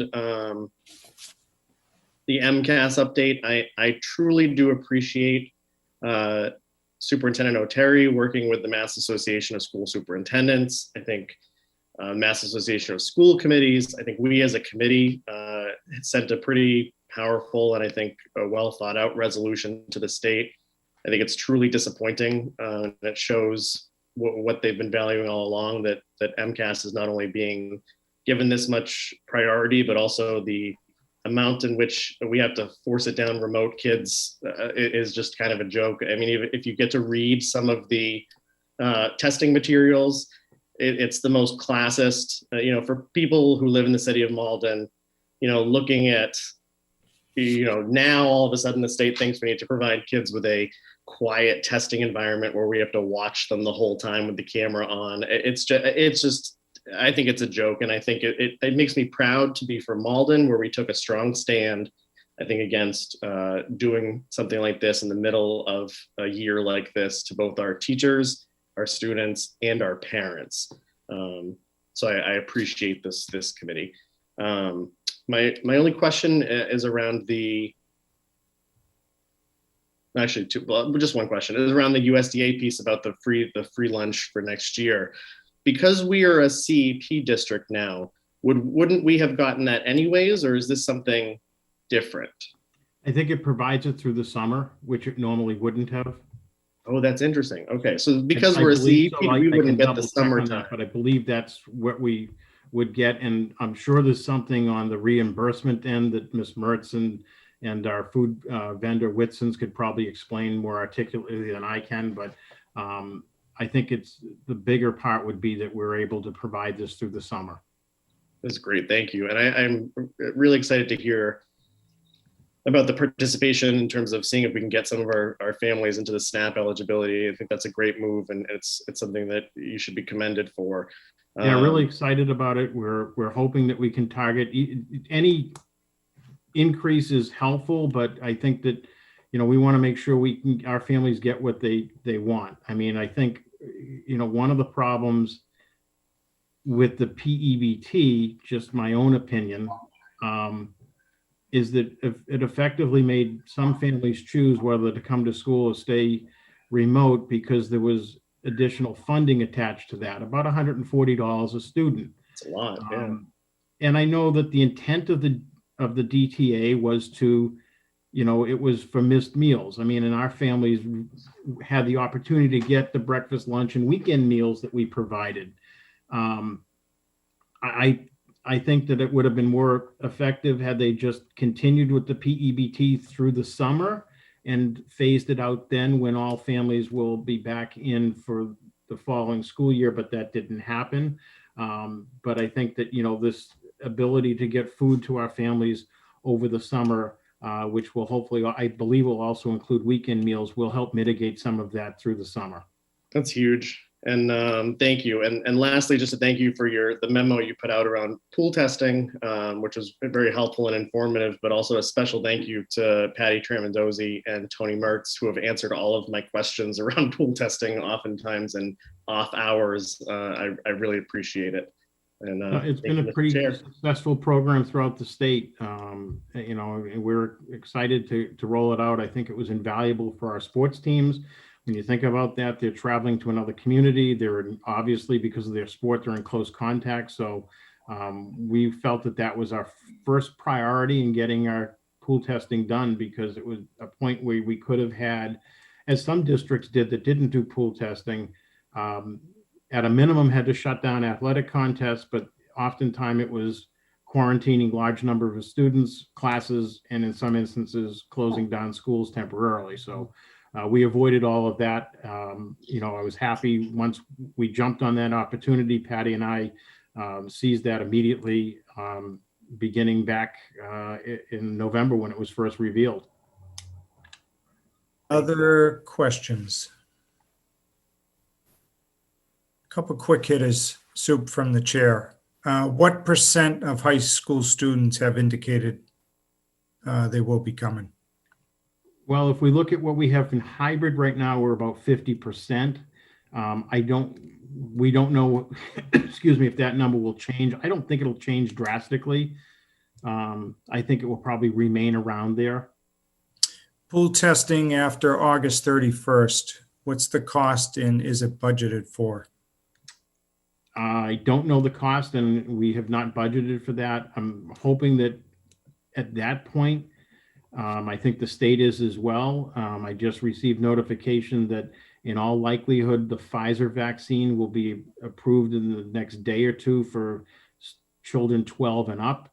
So we're hoping, I think that the state is looking that will mitigate some of this, and as more and more of our adults are vaccinated, but we don't know. I would suspect, given the state's I think reliance on using pool testing as a way in which they've been, I think, proud to say that transmission in school has been very low, especially in the districts that participated in pool testing. That may continue. It also might be something that we can look at through ESSA, but I really don't have a sense on the cost of that. I think it's predicated on a number of factors, number of pools testing that they do, and so on. So beyond the 31st, I don't know yet, but that will probably play out over the next couple months. Regarding SNAP, do you need a hand with that or just follow your lead? Meaning, I was actually going to reach out to your office if there was a way in which you could help promote that as well. Okay. We're going to put it out through Blackboard Connect and social media and on our website. And I think if the city could assist us in that communication as well, it would be helpful. Okay, just send that right over to Miss Louise. And we'll take a look at that. do. And finally, just I think Miss Mertz is on the call. That food truck that's coming is amazing. Really, truly. Yeah, we're excited about it. Hats off to you all. Wrapped right now for Malden customization, so it's going to really have a big presence in the community. I think it's going to be really cool. And as I said, it has the 3 capacities: cooling, freezing, and warming. It's not a food truck where you're going to come up and order, something cooked to order, but we're going to be able to get food out. And we're really excited about that. I think particularly in our areas where sometimes our families, getting downtown is a little difficult, and especially we can get it out in high concentrations. Some of our parks and some of our public housing is invaluable for that. Yeah, hats off. All right, if there are no other questions, we're going to go to subcommittee reports. So let's first hear from Mr. Weldai, who is going to strike that. Let's go to Mr. Iovino, Space and Enrollment, Ad-Hoc Subcommittee report. Thank you, Mr. Chairman. As of this past Friday, the population in the Malden Public Schools, pre-K through grade 12, 6,232, and that's quite a jump. This month, our enrollment has increased by 43 students, the largest monthly increase all year. But Mr. Iovino, still down overall. Oh, down overall, no doubt, but it's trending upward. Okay, and I think as more people are vaccinated and we return to school, that number is going to increase substantially come September. In addition, I do have some information on the kindergarten applications, and I have to correct a piece of information. I inadvertently gave you the numbers of our current number of kindergartners, so I apologize for that. But as of this past Friday, April the 30th, our enrollment for the number of applications so far are 254. That is expected to increase by how many? Nobody has a crystal ball, but again, as more vaccinations find their way into people's arms, and especially if protocols are relaxed during the summer and travel even between countries increases, that number could increase substantially. So that's where we stand with enrollment. Mr. Chairman, do you want to handle, while we're on enrollment, do you want to go slightly out of order and take the school choice vote right now, since that deals with enrollment? Any objection? Chair has none. Because of the trend in enrollment going upward, I would recommend to the school committee that we do not take part in the school choice vote. We do not take part in school choice. We never have, and my concern is that our enrollment is going to increase substantially. So I would put forward a motion that the Malden Public Schools does not, for the 2021-22 school year, become part of the school choice program. Is there a second? Second. Seconded by Mr. McCarthy. Any questions? Ms. Spadafora. Not so much a question, but I don't know if Mr. Iovino could just provide a little background for maybe those watching on what the school choice vote is, because I know the first time I heard it, I was a bit confused, especially when we vote, because I feel like a yes vote is for or no. So maybe you could just clarify that. Certainly. The school choice would make Malden an open enrollment school. Students from other communities could opt to come into the Malden Public Schools. We have always been reluctant to do that, Jen, because our school population prior to the pandemic was always right at teetering on the edge of we needing more space. Mm-hmm. So that is why from when Dr. Conley was superintendent, even before when Dr. Holland was superintendent, the vote of the committee was always not to become part of the school choice. All right, very good. So, Mr. Iovino, back to what Ms. Spadafora said. So, a yes vote would be to offer. Yes, I would be looking for a no vote. We do not want to become part of the school choice program. So, a no vote would indicate that. All right. Any other questions? If not, we'll have our clerk call the roll. Mr. Drummy, No. Mr. Froyo, No. Mr. Gray, No. Mr. Iovino, No. Ms. Luong, No. Mr. McCarthy, No. Ms. Spadafora, No. Mr. Weldai, No. Mayor Christensen. No. So that carries unanimously. Thank you, Mr. Iovino. Welcome. Now we'll go back up to subcommittee reports where we'll hear from Mr. Weldai regarding policy and procedures. Thank you, Mr. Chairman. The Policy and Procedures Subcommittee met on April 12th, and we deliberated 2 items that are right underneath us in motions and resolutions that we could take up now, or we could wait until we get to the appropriate point of the agenda. Any objection? No. Let's take them up now, Mr. Weldai. So the first, it's item number 2 under motions resolutions, the employee leave of absence request.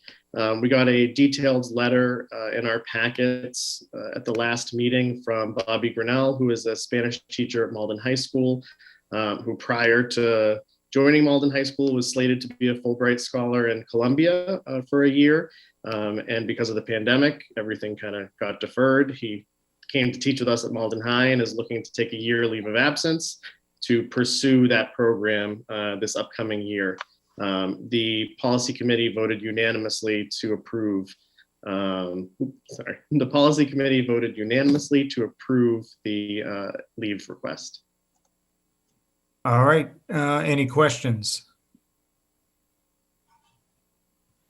If not, we'll entertain a motion. Motion. Motion by Mr. Iovino, seconded by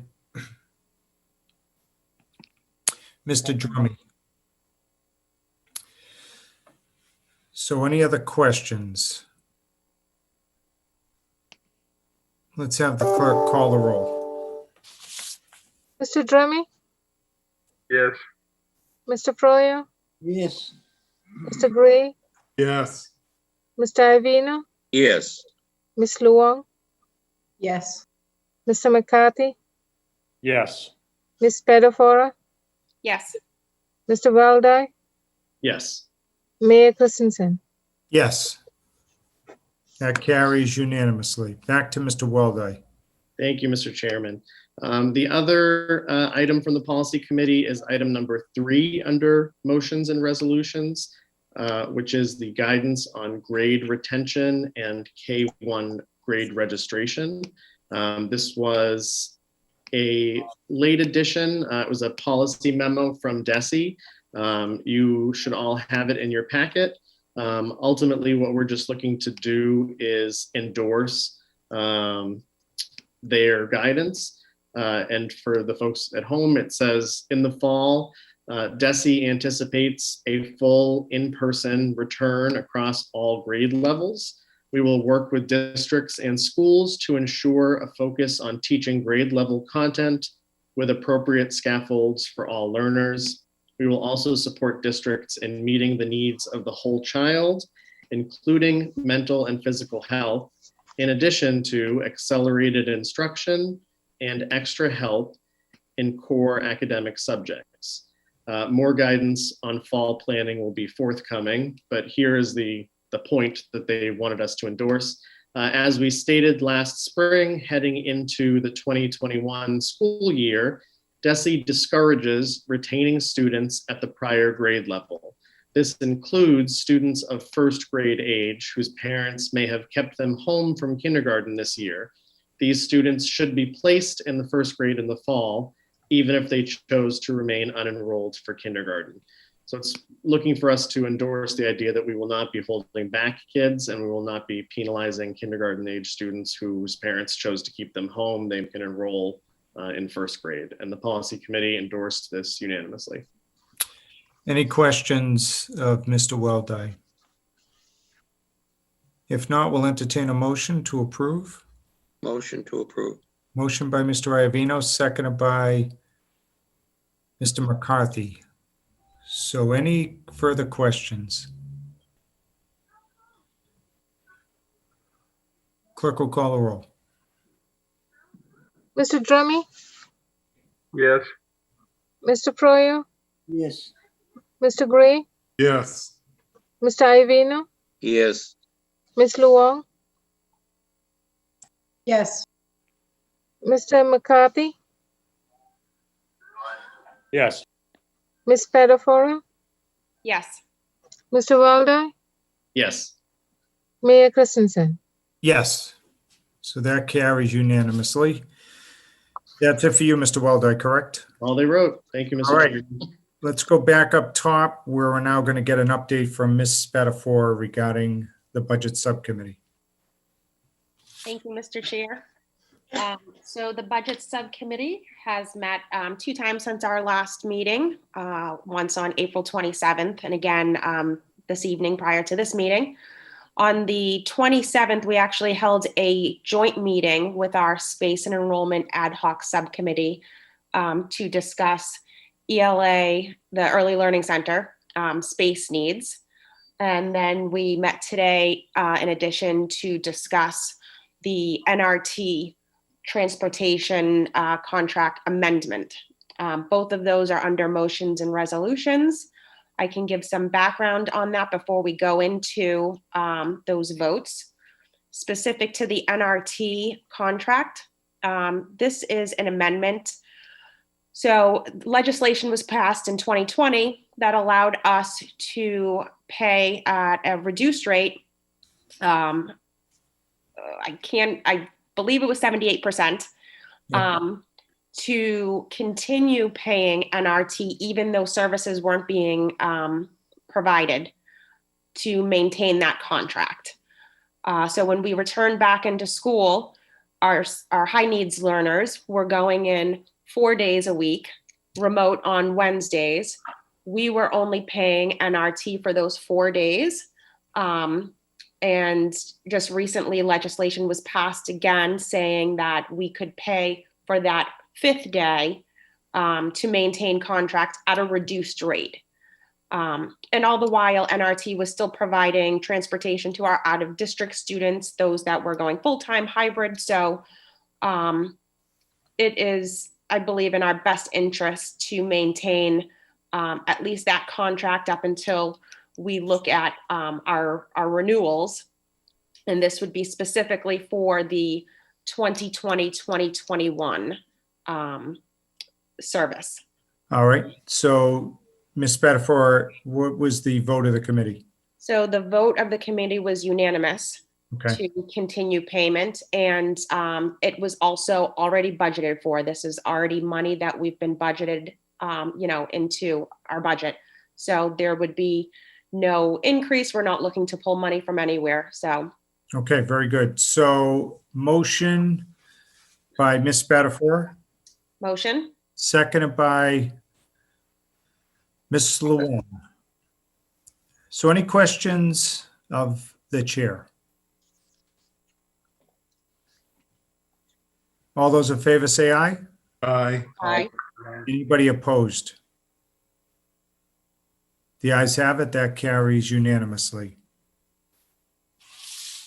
So our second item is in regards to the early learning space needs. And the budget subcommittee worked in conjunction with space and enrollment because specifically Mr. Iovino and his subcommittee has put a lot of work into this in years past. We've talked about the ever-growing concerns of running out of room at the Early Learning Center. So we felt as though a joint meeting coming together, specifically, budget, we're looking at this, from a salary lens, making sure we have enough teachers. Are we growing out of the space?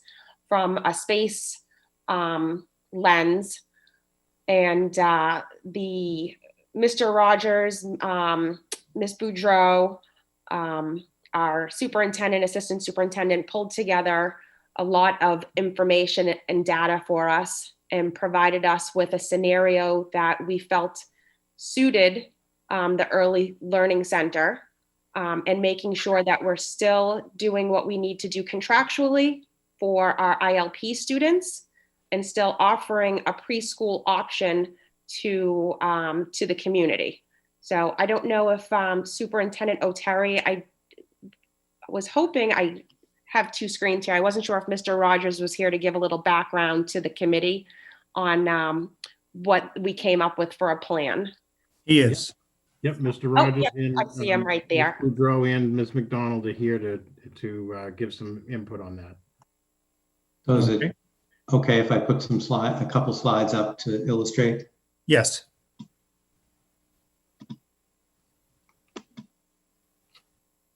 You seeing that okay? Yes. Yes. So we started with an assumption that the maximum class size at ELC, maximum number of classrooms was 22. There are 18 full-size classrooms, 14 of which have bathrooms, and 4 half-size classrooms, which work quite well for the ILP, which are smaller classes, 6 kids, 3 adults.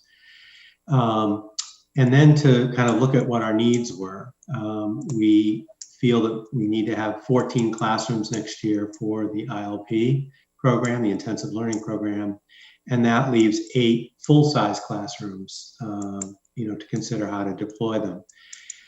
We kind of took off the table 3 smaller spaces that had been used in previous years as a stopgap when a class is added in the middle of the year. We feel that those spaces really are not appropriate. They're 400, 350 square feet. They're intended for small group work, not for a special ed program. So really taking those out of the equation, but really plan for the year in terms of what we can anticipate for the intensive learning program.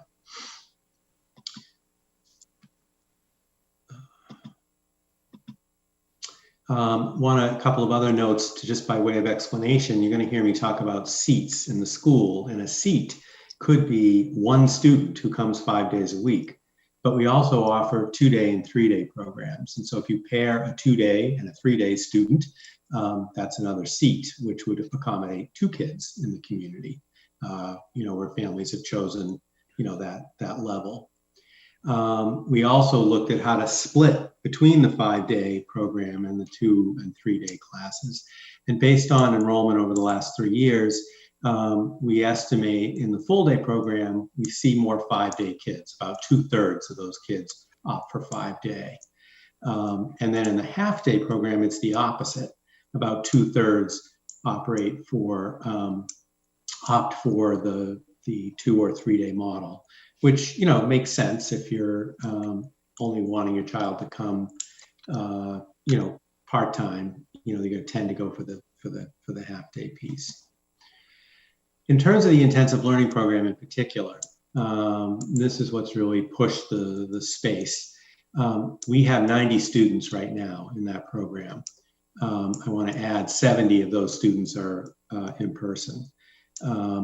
And over the last 2 years, by the end of the year, they got to 91. We're anticipating next year somewhere between 90 and 100. We know for sure that we have 67 students returning in the fall of 2021. The other students will move on to kindergarten. But that's an average of, we also know from the statistics that Monique Boudreau has kept over the years, it's a great running record of the school, that we average 40 new students a year during the school year. So let's plan for them. We know they're coming. And that's a 3-year average, that increase. So as students are identified, as students turn 3, they qualify for the program, and, we're still enrolling them every week. So that is part of our planning. So that gets you to this chart. And if you look at this, you take your 14 rooms for ILP, that's a full day program. Those are students whose needs are such, they should be in school 5 days a week, full day. We recently had the Melmark Center come and do a program evaluation, and they were very clear. They're experts in working with the autism spectrum, that level of support is necessary for the kids. So we're planning on 90 kids as a working figure who are special education students. We're then proposing that with the other 8 classrooms that we offer 4 full-day integrated program classes and 4 half-day integrated classes. And a half-day, obviously, that would actually be 8 rooms, right? Because you get 4 in the morning and 4 in the afternoon. Now, an integrated class is one, by definition, that has 8, or by regulation, 8 typically developing students and 7 students with special needs on IEPs. So if you look at the numbers, 4 full-day classes would give us 60 seats, and that would include 28 students who are on IEPs, but not in the intensive learning program. Similarly, in the half-day program, we have 120 seats a day, and 56 of those would be available for the students whose services we're obligated to provide. So on any given day at the intensive learning program, we think that 270 seats is an appropriate number to consider. So then if I think I won't get you into the weeds of this too much, although I'm happy to answer questions, but we did a rough approximation of how many 5-day kids and how many 2 or 3-day kids would be in the integrated. And if you look at full day integrated, we could accommodate 37 students on IEPs and 44 general education students. And then in the half-day program, 93 students on IEPs and 108 students from the community. So that would allow us to have 152 students who are general education students who would pay tuition going forward. And in terms of the total number of students served by the ELC, it would be 372. Now that number could get massaged up a little bit if we restricted the number of 5-day seats and had more 2- and 3-day seats, but it's not going to go much higher, maybe 10 to 20 at the most. I think, and as I understand it, 2 years ago, pre-pandemic, FY20, there were around 390 students enrolled. So in terms of serving general education students in the community, the 152 is that number again, that could go slightly higher. This year, we're only serving 98, and that's because of the pandemic. In past years, it has gotten close to 200. So we're sort of splitting the difference between where we were, which was creating, such a space problem, and, where we think we should be. So I'm happy to answer any questions. All right. Any questions?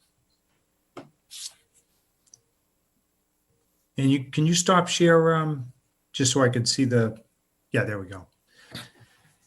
Any questions before we entertain any motions? Mr. Iovino. Just a comment, Mr. Chairman, to Mr. Rogers, who's done an outstanding job in putting everything down on paper. That can be very confusing, looking at who's 2-day, who's 3-day, who's half-day. I mean, there are so many permutations, and he and Monique have put together and done just a dynamite job. And I think I feel a whole lot better about things at this point than I did before we began the process. Thank you. And Ms. Spadafora, what was the vote of the budget subcommittee on this? So because we held a joint meeting, we voted separately. So the budget subcommittee voted unanimously to approve, and the space and enrollment ad hoc subcommittee also voted unanimously to approve. And Ms. Spadafora, this would take effect in the upcoming new school year, or? Correct. Okay. Let's see. Any other questions? Mr. Weldai. Thank you, Mr. Chair. Not a question, just echoing a thank you, I think, particularly to Mr. Iovino for the amount of work over the past couple of years that you've really put into this, but also to Mr. Rogers, to Ms. Mertz, Ms. McDonald, Ms. Pedro. They took the time to answer a lot of the questions that we had and go over this with us in detail. So it makes it easy for us to understand and feel comfortable voting on tonight. Very good. And Mr. Rogers, question from the chair. So I presume you and your team would have some type of webinar or town hall after this vote?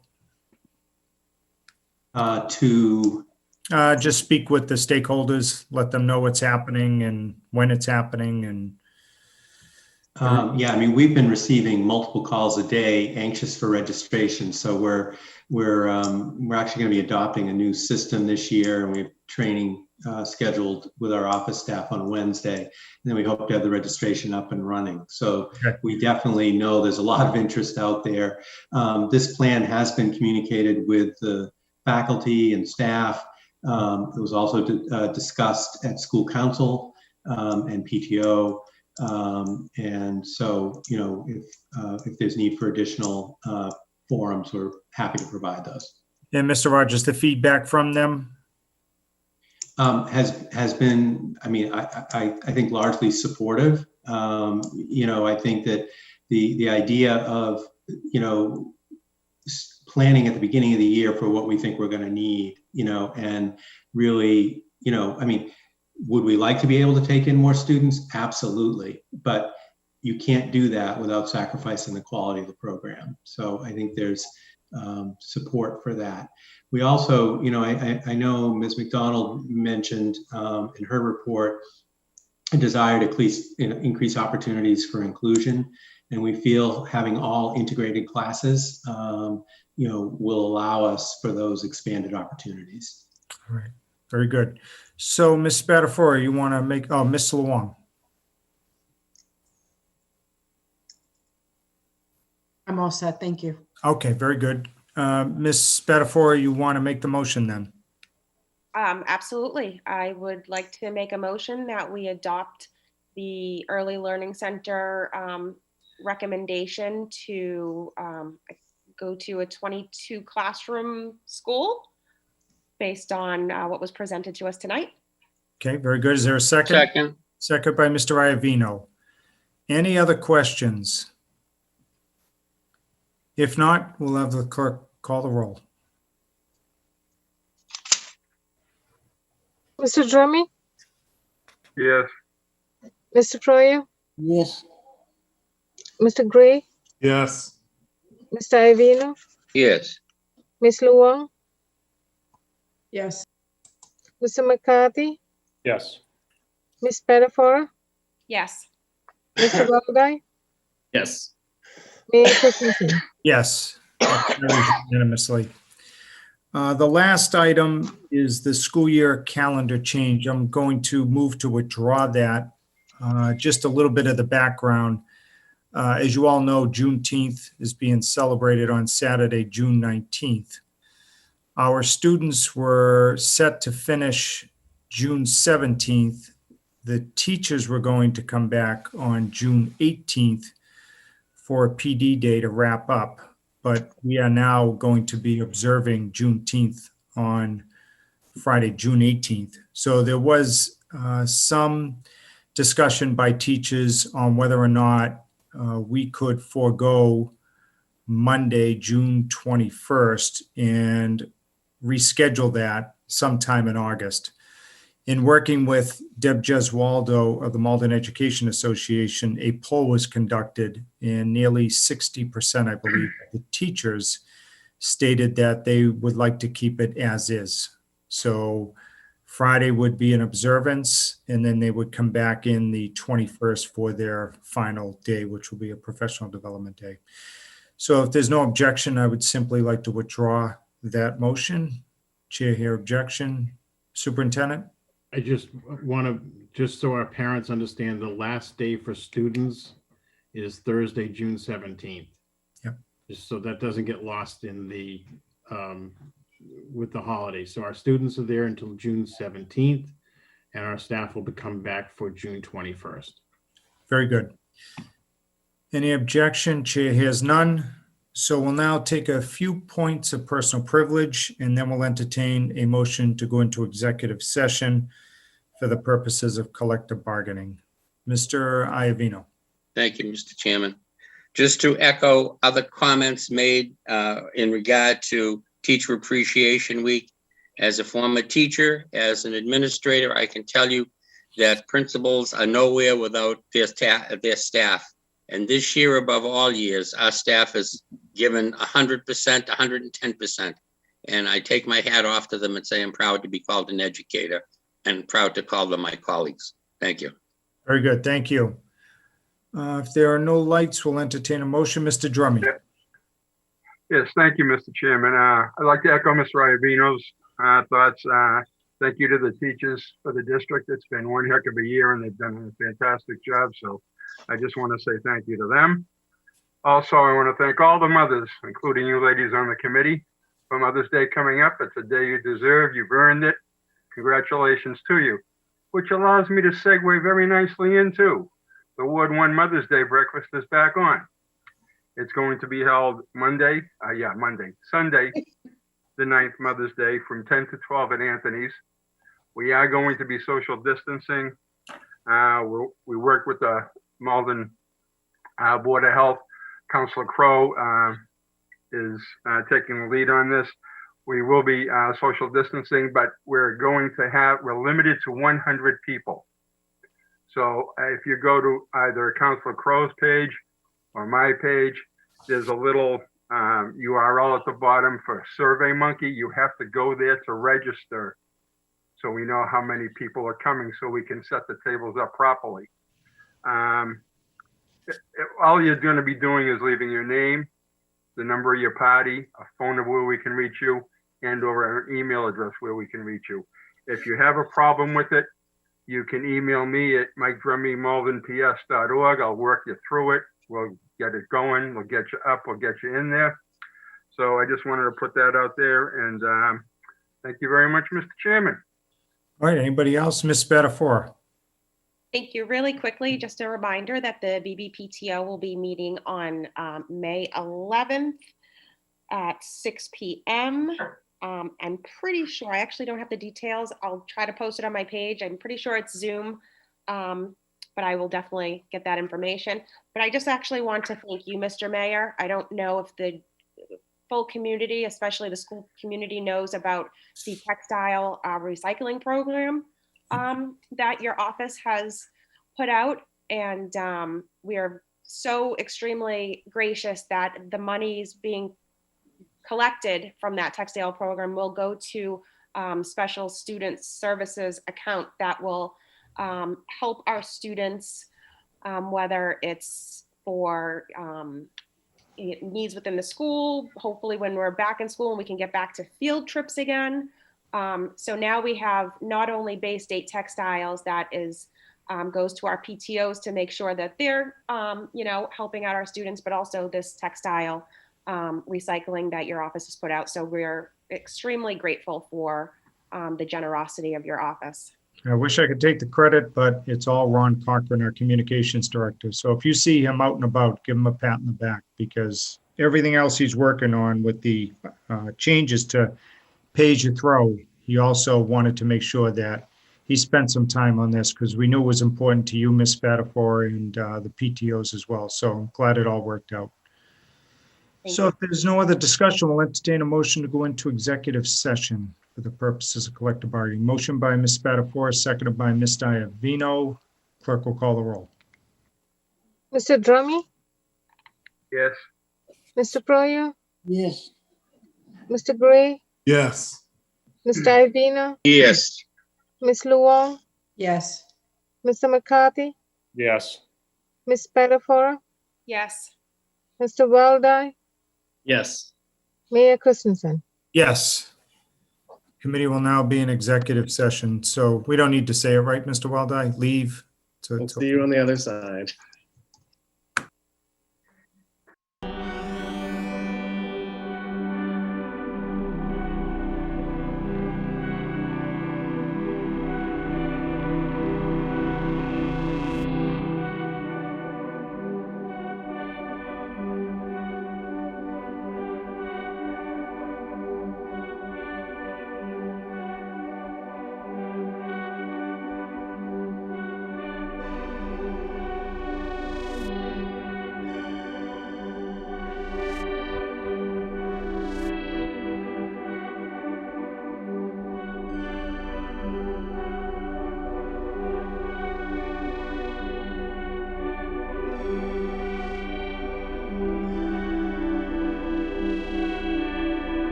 There it is.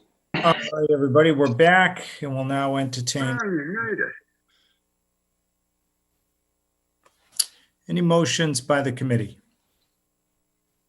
All right, so we make a motion to, and Attorney Greenspan, make sure that I say this right. A motion to approve the 2.5% cost of living increases for the non-union employees who were eligible. Okay. Second. Mr. Weldai, that's July 1st, 2020 through June 30th, 2021. Thank you, Mr. Chair. Yes. Just want to make sure. So Adam made the motion, was seconded by, I believe, Mr. Iovino. Was it not? Yes, sir. Yep. All right, questions on that? Hearing none, clerk will call the roll. Mr. Drummy, Yes. Mr. Froya, Yes. Mr. Gray, Yes. Mr. Iovino, Yes. Ms. Luong, Yes. Mr. McCarthy, Yes. Ms. Spadafora, Yes. Mr. Weldai, Yes. Mayor Christensen. Yes. That carries unanimously. Anything else? I'll make a motion to approve the title change from business director to assistant superintendent of finance and operations. Okay, seconded by Mr. Drummond. Any questions on that? Clerk will call the roll. Mr. Drummy, Yes. Mr. Froya, Yes. Mr. Gray, Yes. Mr. Iovino, Yes. Ms. Luong, Yes. Mr. McCarthy, Yes. Ms. Spadafora, Yes. Mr. Weldai, Yes. Mayor Christensen. Yes. So that carries unanimously. Any other business before the committee? Make a motion to adjust the 3 assistant superintendent positions base salary to 160 effective July 1, 2021. Seconded by Mr. Second. Drummond. Any discussion on that? Okay, clerk will call the roll. Mr. Drummy, Yes. Mr. Froya, Mr. Froyo? Yes. Mr. Gray, Yes. Mr. Iovino, Yes. Ms. Luong, Yes. Mr. McCarthy, Yes. Ms. Spadafora, Yes. Mr. Weldai, Yes. Mayor Christensen. Yes. Carries unanimously. Any other business before the committee? One last one, a motion to adjust the base salary for the confidential administrative assistant to the superintendent of schools to $67,000 effective July 1st, 2021. There a second? Seconded by Second. Ms. Spadafora. Any questions on that? Hearing none, clerk will call the roll. Mr. Drummy, Yes. Mr. Froya, Yes. Mr. Gray, Yes. Mr. Iovino, Yes. Ms. Luong, Yes. Mr. McCarthy, Yes. Ms. Spadafora, Yes. Mr. Weldai, Yes. Mayor Christensen. Yes, that carries unanimously. Any other business? Not willing. Oh, go ahead, Jen. Motion. Motion to adjourn. Spadafora, seconded by Mr. Iovino. All those in favor say aye. Aye. Aye. Aye. School committee is hereby adjourned. Bye, everybody. Good night.